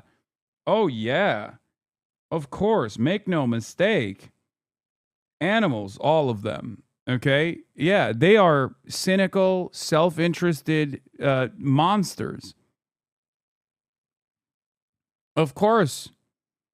Where was the appetite for a ceasefire when Israel was murdering Palestinian children every single day? I mean, Israel still continues to murder Lebanese children and sometimes Palestinian children as well. There's still no demand for restraint there. Right? C'est le fait aussi que depuis février 2022, avec constance, le Japon se tient aux côtés des Européens pour rappeler l'importance d'une paix juste et durable et le respect du droit international. Yeah, and then they did the Kamehame together. How cute. Whatever. The conflict. UK Prime Minister Keir Starmer says U.S.-Israeli war on Iran, not our war. Remember the text from Macron to Trump? I don't know what you're doing with Greenland. We can do amazing things with Iran. Yeah. Yeah. All of them indecent, okay? Just remember that. Remember how they celebrated Venezuela. And then Donald Trump turned the crosshairs on Greenland. And they were like, whoa, whoa, whoa, you're treating us like we're brown. Hold on. Right? Same principle holds. Remember when they were excited at the prospect of dominating Iran, right? Oh, this is going to be great. Going to be great. Not so great, is it? That's why I said we in the Western world, we in the imperial court do need a little bit of humbling. And this is not bad for ordinary citizens living in the imperial court. Maybe there will be some short-term consequences, which will be the impacts will be far softer than what like the global South receives, as always. Unfortunately, they have to bear the brunt no matter what. But if this causes America to retreat from the maintenance of empire, this is objectively a good thing. We need a black eye. We need a bloody nose. It's clear that we will not stand down. And that bloody nose, if it leads to the retreat of empire, will actually force the American government to actually focus on itself a little bit, rather than constantly funneling our productive output into death and destruction, into this war machine. You understand? In the Middle East has now entered a second month. And while we're working at pace for de-escalation and peace, it is now clear that the impact of this war will affect the future of our country. So today I want to reassure the British people that no matter how fierce this storm, we are well placed to weather it, and that we have a long-term plan to emerge from it a stronger and more secure nation. That's bullshit. This is not our war. We will not be drawn into the conflict. By the way, this is greatly improved Keir Starmer's approvals in England, by the way, in the UK, because any sort of like any sort of like aesthetic decoupling from America yields tremendous positive approvals for any fucking middle power, any government that's in charge of a middle power. Mark Carney already did this. Is the Mark Carney method, right? And Kid Starver, it looks like he has a spine now. Okay.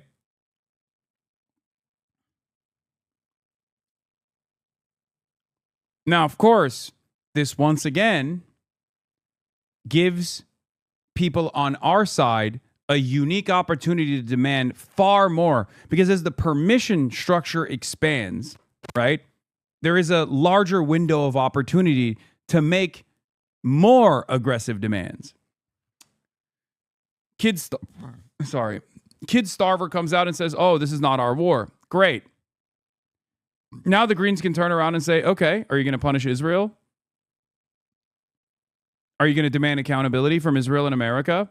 We will. All of a sudden, you can actually move in a more productive manner. The same principle holds for what I was talking about with AOC saying, I make no distinction between offensive and defensive weapons any longer. No more aid to Israel. No more weapons transfers to Israel because they're violating international law and American laws. When AOC says that, that becomes the new litmus test for every single other progressive hopeful, right? And now we can demand more. Now we can demand BDS, boycotts, divestments, sanctions. Okay? Remember that. There's a new floor now. There's a new bare minimum acceptable rhetoric on Israel now. That's how this works. I've seen it in action, right? For years, anytime I called Israel an apartheid state, people will say that's anti-Semitic. 2021 came around, and all of a sudden, every single international human rights organization, including BEDLAM, openly declared Israel an apartheid state. It was far before 2021, but it doesn't matter, right? And when they did that, it no longer was as difficult a conversation to broach. You're saying that their fallback from their old position is our gain? Always. Always. You can expand on what you can say. You can expand on your demands when there is a new bottom, when there is a new minimum acceptable conversation. It's such bullshit that this gives Starmer the optics of having a spine, even though he's still an invertebrate, spineless. Yes, but again, remember, there's opportunity here. Now the Greens can push for more, right? Now the Greens can demand accountability from the British government, demand investigations into the Royal Air Force conduct over Israel's genocide, demand to decouple from Israel, demand to decouple from America, for bringing about this energy crisis, demand condemnations, things that Keir Starmer won't do that the British public has great appetite for, if not great need. Okay? That's how you can carve out a space for yourself. That's how you can actually be more impactful.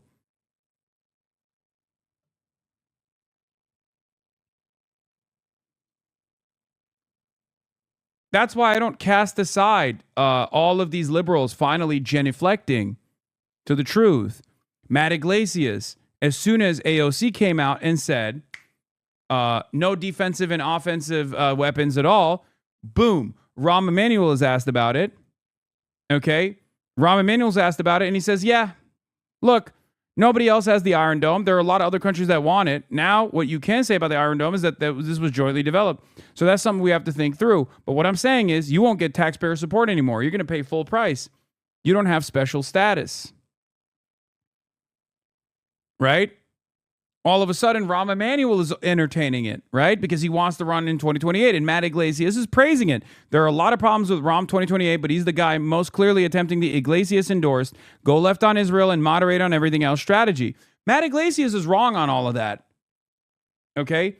But that's an admission. That's an admission that he was unbelievably wrong on the issue of Israel. He has recognized that he was wrong on Israel, and now he is retreating on the issue of Israel. He's saying, drop it. He's urging candidates that listen to him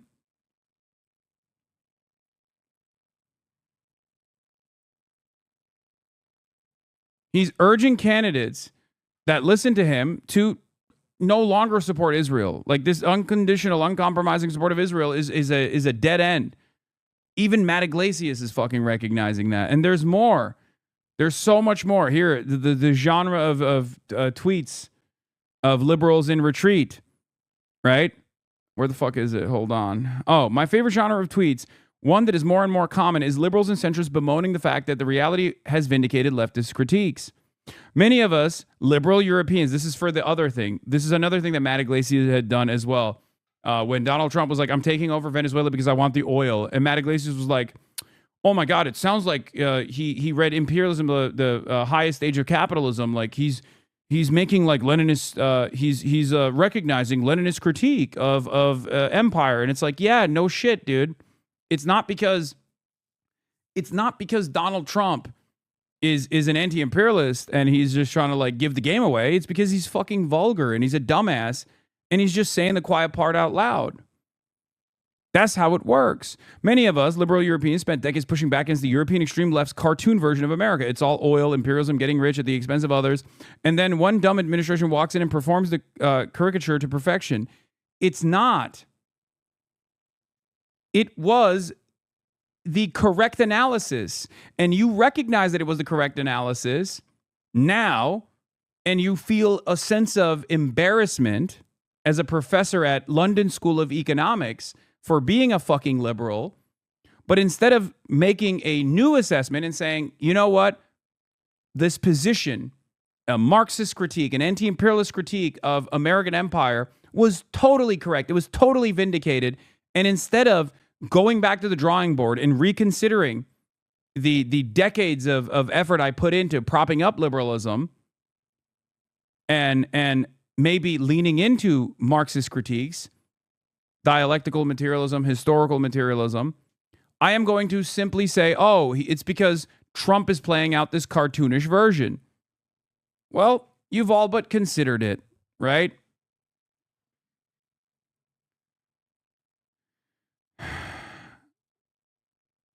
It's just verifiably true, right? And we've been saying it for years.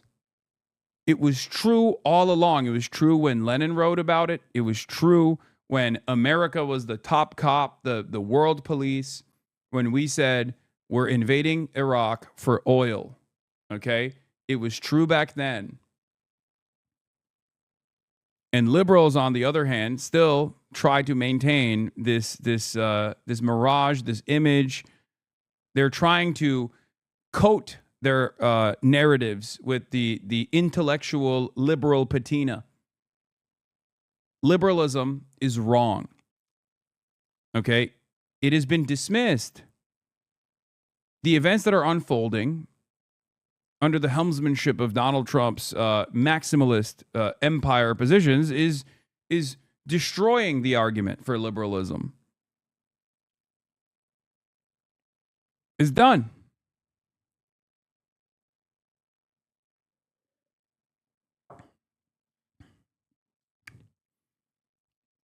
One of the biggest implications of this war is how badly Europe miscalculated. There's another, here's another L for liberals. European liberals miscalculated on Iran. They had a real chance to help make diplomacy succeed. Instead, they aligned with and enabled Trump's worst instincts. Now they face a cascading crisis, severe economic shock, a fraying NATO, weakened support for Ukraine, and the erosion of the very security architecture they built over decades. Such strategic malpractice by European policy class. It's not even a miscalculation. It's just like they're calcified in their position. They're comfortable being vassals, even if it's like whip them around over and over again. I mean, that was clear with Russia's invasion of Ukraine. Right? When Russia invaded Ukraine, it completely destabilized the European energy markets, right? Europe had to go to the United States of America to get its oil and gas at a much higher price point. They even blew up the pipeline. And Europe had to sit there and eat it. They did a song and dance. They literally celebrated energy independence, but not true energy independence. Energy independence from Russia. Do you guys remember that? The German techno celebration. The German techno celebration where they were like, "Oh, we're no longer getting gas from Russia. How wonderful."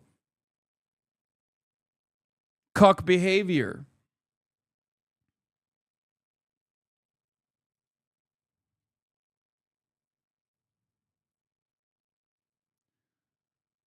Shashank Joshi says, I find this detached from reality. Nothing Europe did or did not do prior to February 28th would have prevented Trump from attacking Iran. In any case, there's at least some evidence that one European country, the UK, did support a deal.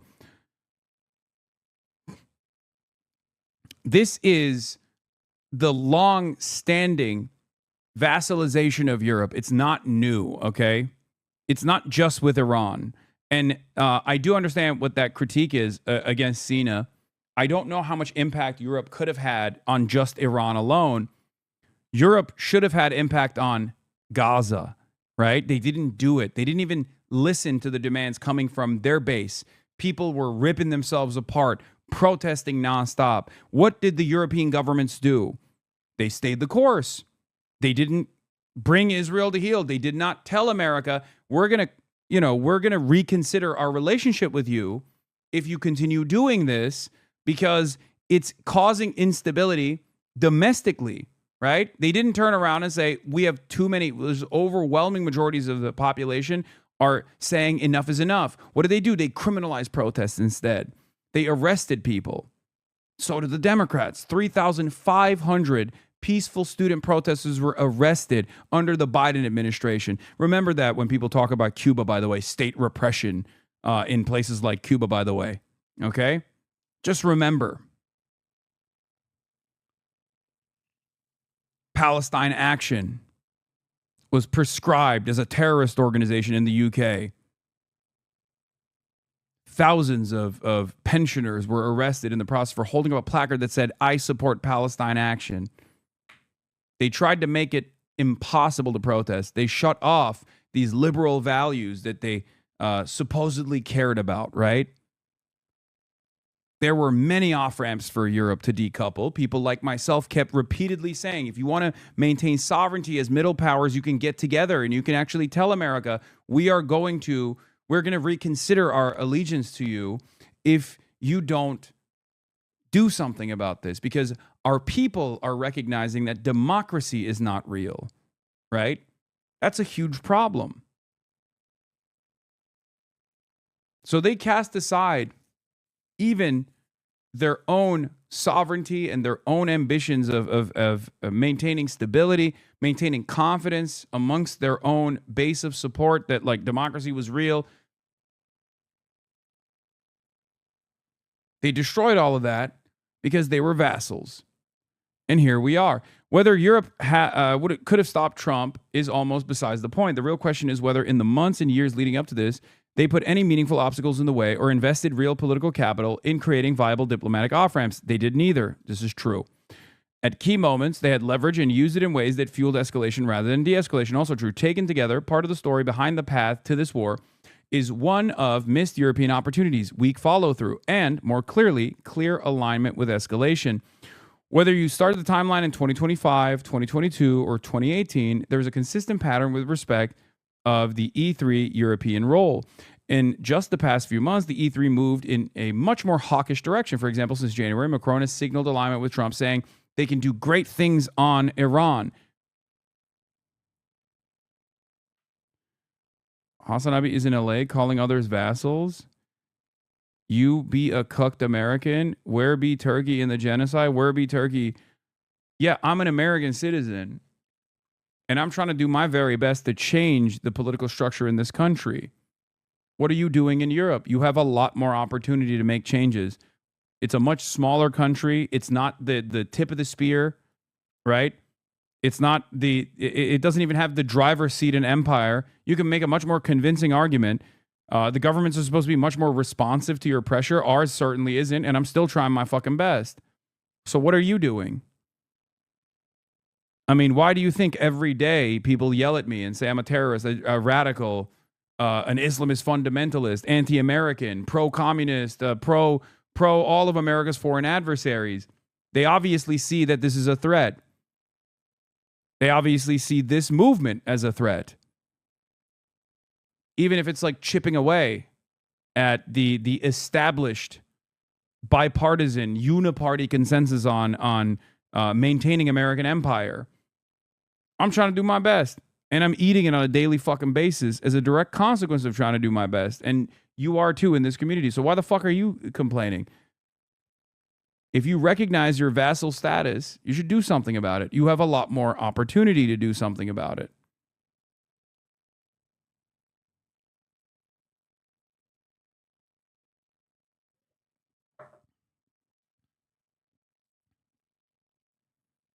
Anyway, then there's snapback. The E3 decision last October to move forward was a major escalation. It closed off a fragile diplomatic opening with the International Atomic Energy Agency that helped set the stage for future confrontation. That was not inevitable. It was a choice. Going back to 2022, the same pattern holds. European officials themselves acknowledged that the deal was within reach, and what remained were political decisions in capitals. For sure, there were real pressures, i.e. the Ukrainian invasion, the Masa Amini protests, but they did not make diplomacy impossible. They made it harder and required greater political investment to sustain. Instead, Europe drifted towards a more reactive and increasingly hawkish posture. Go back further to 2018, and the bottom line is the same. Every single step of the way, Europe had off-ramps, and they didn't take it. Every single step of the way, Europe had an opportunity to put pressure, and they did not do that. When they had an opportunity to apply pressure, they did not choose to do so because they thought American military might will continue. American imperialism will continue in the ways that it has so far. And there's good reason to try and sustain it. There's good reason to try and step out of the way rather than to bring it, rather than to, force America to retreat at times or force America into a diplomatic stature at times. And it would have been helpful for these European allies, but they didn't do it. New NATO Secretary General Mark Rutte, Mr. Daddy, guy who called Trump daddy, remember, is coming to Washington next week to meet with Trump. NATO says the visit was long planned, but Rutte's visit comes as Trump considers withdrawing the U.S. from the alliance. Yeah, Merz said, Germany, said Israel was doing the dirty work for us all during the 12-day war. That was a different time, though, if you recall, because Iran was still maintaining strategic restraint. Only a theatrical response to American and Israeli bombing campaigns. It's no longer theatrical. It's real now. It is not in our national interest And the most effective way we can support the cost of living in Britain is to push for de-escalation in the Middle East and a reopening of the Strait of Hormuz, which is such a vital route for energy. Brexit did deep damage to our economy, and the opportunities to strengthen our security and cut the cost of living are simply too big to ignore. So, in the coming weeks, we will announce a new summit with our EU partners. And I can tell you that at that summit, the UK will not just ratify existing commitments made at last year's summit. We want to be more ambitious. Closer economic cooperation. Closer security cooperation. Oh! You mean like a union? Huh. Like a union of what's the continent that the UK's on? European countries? Is that what you mean? Like I mean, I guess I could shorten it and say like a European Union. Would you say that is perhaps the direction that you're moving in? Because I can't comprehend what you're saying. It almost feels like you're saying that you want to do a union of countries in the European continent. Just how odd. That recognises our shared values, our shared interest, and our shared future. And today I can announce that later this week, the Foreign Secretary will host a meeting that brings those nations together for the first time, where we will assess all viable diplomatic and political measures that we can take to restore freedom of navigation, guarantee the safety of trapped ships and seafarers, and resume the movement of vital commodities. I've got ITV Harry. Harry. Thank you, Prime Minister. Harry Houghton from ITV News. President Trump has said this morning that he's considering pulling the US out of NATO. You've just talked about looking at a new long-term partnership. I kind of want to know what like the Americucks are saying. Like, do we have like what could someone like a regime dick rider be saying possibly at this moment? Like someone like a Asmongold, like what could he possibly say to defend what's going on? Are they just like reiterating what Trump is saying? So like one day they're saying it's victory, the next day they're saying Europe sucks. Like I do wonder how like people try to propagandize at this moment. In how many hours is Trump's speech? It's at 6 p.m. It's at 6 p.m.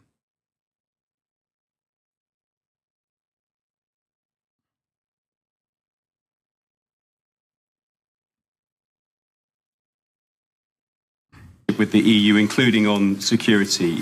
Is this an acknowledgement that Britain's long-term security relationship with the United States is about to change? Well, let me say a number of things in response to that.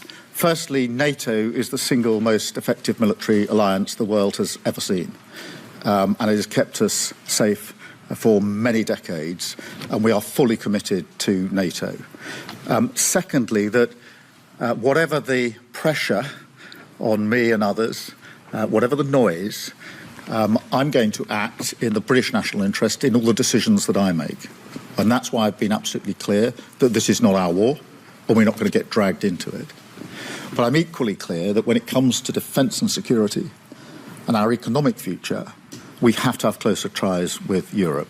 That's why we had the summit last year. This year, as I've just announced, there'll be a further summit. We will make good on the commitments that we put in place last year, but we will also go further in relation to the alignment. Thank you very much. Joe. President Trump said yesterday that he wouldn't come to the aid of the UK anymore in his Truth Social post. How seriously do you take that threat from our main ally? Well, it's very important that we're clear. There's been a good deal of pressure on me to change my position in relation to joining the war, and I'm not going to change my position on the war. So whatever the pressure, whatever the noise, I'm the British Prime Minister, and I have to act in our national interests. I should say that on defence and security and intelligence, we're obviously working closely with the US, as we always do. And in relation to the planning on the Strait of Hormuz, of course, that involves talking to the Americans as well. So, as I say, whatever the pressure, whatever the noise, my job is, as British Prime Minister, to concentrate on what's in the British national interest. That's what's guided me through this conflict so far. It will continue to guide me as we go forward. Thank you very much indeed. Thank you. My fellow Australians, by nature, we're an optimistic country, but I understand that right now it's hard to be positive. The war in the Middle East has caused the biggest spike in petrol and diesel prices in history. Australia is not an active participant in this war, but all Australians are paying higher prices because of it. I know that you're seeing this at the servo and at the supermarket, and I understand farmers and truckies, small businesses and families are doing it tough.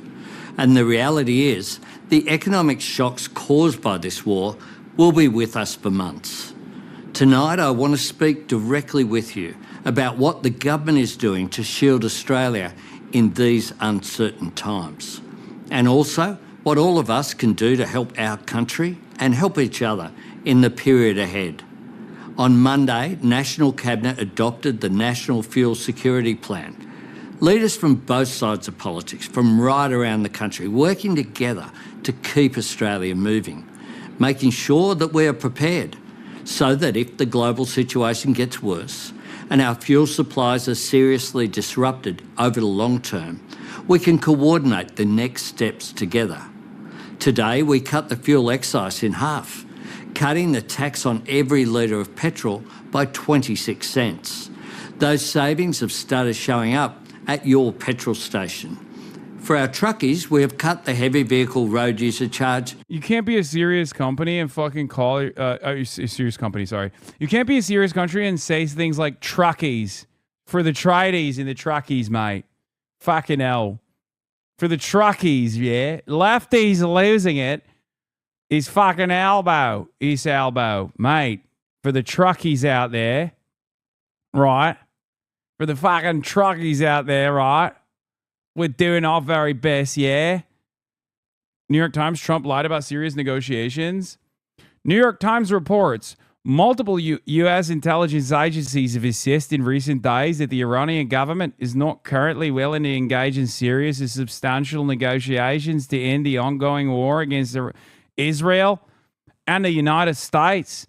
Assessments indicate that the Iranian government believes it is in a strong position in the war and does not have to accede to American diplomatic demands. And while Iran is willing to keep channels open, it does not trust the United States or President Trump. U.S. officials have told the New York Times. Fucking hell. Please speak like this in Stanford. Right. Or no, the dollary dues are perishing. A dingo ate my baby. I'm fucking Albanese. I'm fucking Albanese. And I'm here to tell you, the dollary dues are on fire. Many people for the last couple of weeks have been calling me a shit cunt. I hear you, and I have only this to say. Fuck you. Is a dingo eating your baby? No. No. To zero. Both these measures will be in place for the next 3 months. We are working to bring the price of fuel down, to make more fuel here and to keep it on shore, and get more fuel here, using our strong trading relationships with our region to bring more petrol, diesel and fertiliser to Australia. Now, it's the Australian way that people want to do their bit. And there are simple ways that you can. You should go about your business and your life as normal. Enjoy your Easter. And if you're hitting the road, don't take more fuel than you need. Just fill up. That's so funny. Oh my God. That is something you never want to hear from leadership is, you know, enjoy your time, but also maybe take a shorter shower. Maybe don't fill up all the way. Like, that's a fucking full system panic moment. That's a red alarm, dude. That is absolutely going to cause people to be like, okay, what the fuck? Oh my God, we're so cooked. We're so cooked. You normally would. Think of others in your community, in the bush, and in critical industries. And over coming weeks, if you can switch to catching the train or bus or Don't tram use the fucking fuel. Work, do so. That builds our reserves and it saves fuel for people who have no choice but to drive. Farmers and miners and tradies who need diesel every single day. And all those shift workers and nurses who do so much for our country. The months ahead may not be easy. I want to be upfront about that. No government can promise to eliminate the pressures that this war is causing. I can promise we will do everything we can to protect Australia from the worst of it. These are uncertain times, but I'm absolutely certain of this. We will deal with these global challenges the Australian way. I think a lot of vassal states, if they had any responsibility to their own people, if they had any capabilities of seeing the situation honestly, if they had any decency whatsoever, would be on their fucking hands and knees thanking China every day that they are not invested in punishing those who have been loyal servants of empire in the way that, like, America has punished anyone for not being a part of its security umbrella, for maintaining sovereignty while existing in the periphery. Could you imagine a world if, like, China behaved in the way that America did? You should thank your lucky fucking stars that these guys on the opposing side are actively invested in maintaining stability, you know? Because if they wanted to dominate, they could. You militarized because you claimed that they wanted to behave like America. You thought for years and years that the only thing holding them back from behaving like America, doing to you what you have done to them, or what you have played a role in doing to them, because you thought you had the mightiest weapons. It turns out you don't, and yet no one is doing to you what you have participated in doing to others. Think about that. I'm just saying, like, there's a lot of bogans in Australia that fucking constantly complain about China. And the only reason why the Australian economy has actually thrived in spite of everything else, as opposed to the rest of the liberal capitalist Western world, is because it's basically pegged to the fucking Chinese yuan, right? Like, the Australian economy is entirely reliant on the Chinese economy. All of the extraction that takes place, where do those materials go? They go to China. And yet, these people still have the audacity to be like, fuck China, fuck China, fuck China. China's taking over. Mate, China's fucking taking over the country, mate. Fucking hell. Don't recognize this beautiful city. Right? You owe everything to China. Everything. Have you said thank you?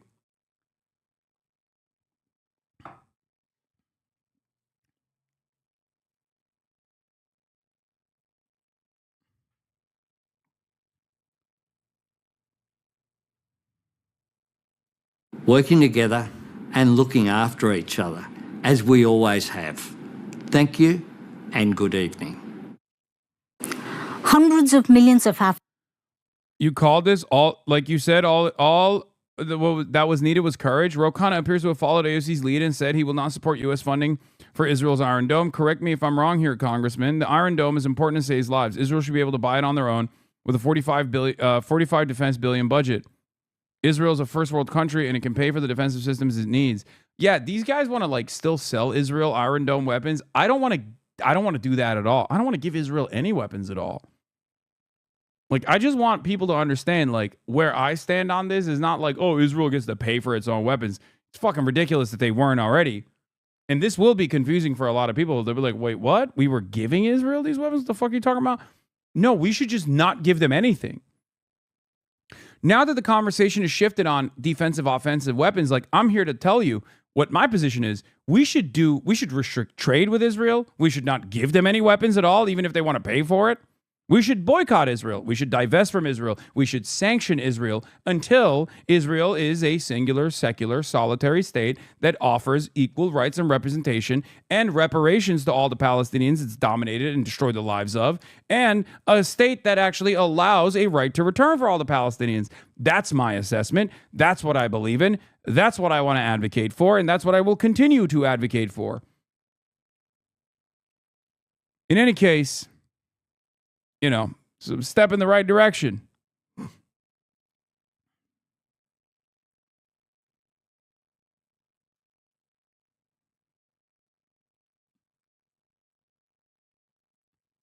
Hassan is an Australian. It's unbelievable how much Chinese scare propaganda you will see on TV here. It's not the people, it's the Murdoch press. I know, but it works. And it's so funny because like the everything that the Australian economy has been able to do is because of China. Like everything. All the while, they've just like hardened their military industry. They're fucking a part of Five Eyes. They have a CIA surveillance base smack dab in the middle of the goddamn country. It's like, it's so funny. Like the way that Australia has existed, the way that it's moved as a pivotal part of the Western imperial tentacles, right? Like they've been a loyal servant to the West. Nuclear submarines, right? Like all this shit that they're doing, and yet their entire economy is reliant on China. It's so funny. China is our biggest supplier of jet fuel as well as our biggest trading partner, accounting for over a quarter of our entire international trade. And this is the country our media and political class routinely fantasize about going to war with on behalf of America. Yeah. China has cut Australia off for jet A1 fuel, kerosene. All of next month's shipments have been canceled. Normally, 12-month. There's one ship inbound. That's it. China is Australia's largest jet fuel supplier.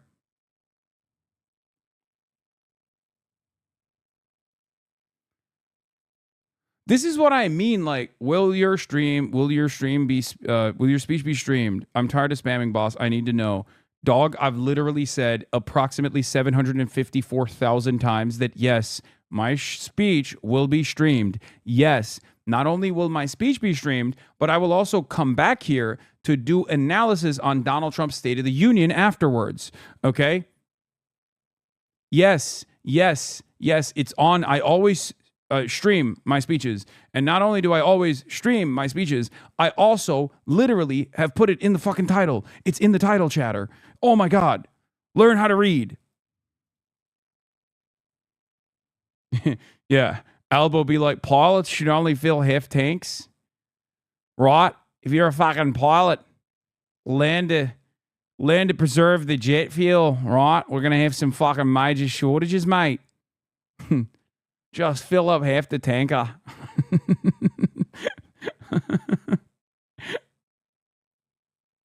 Fucking hell. R&R. Fly half the time.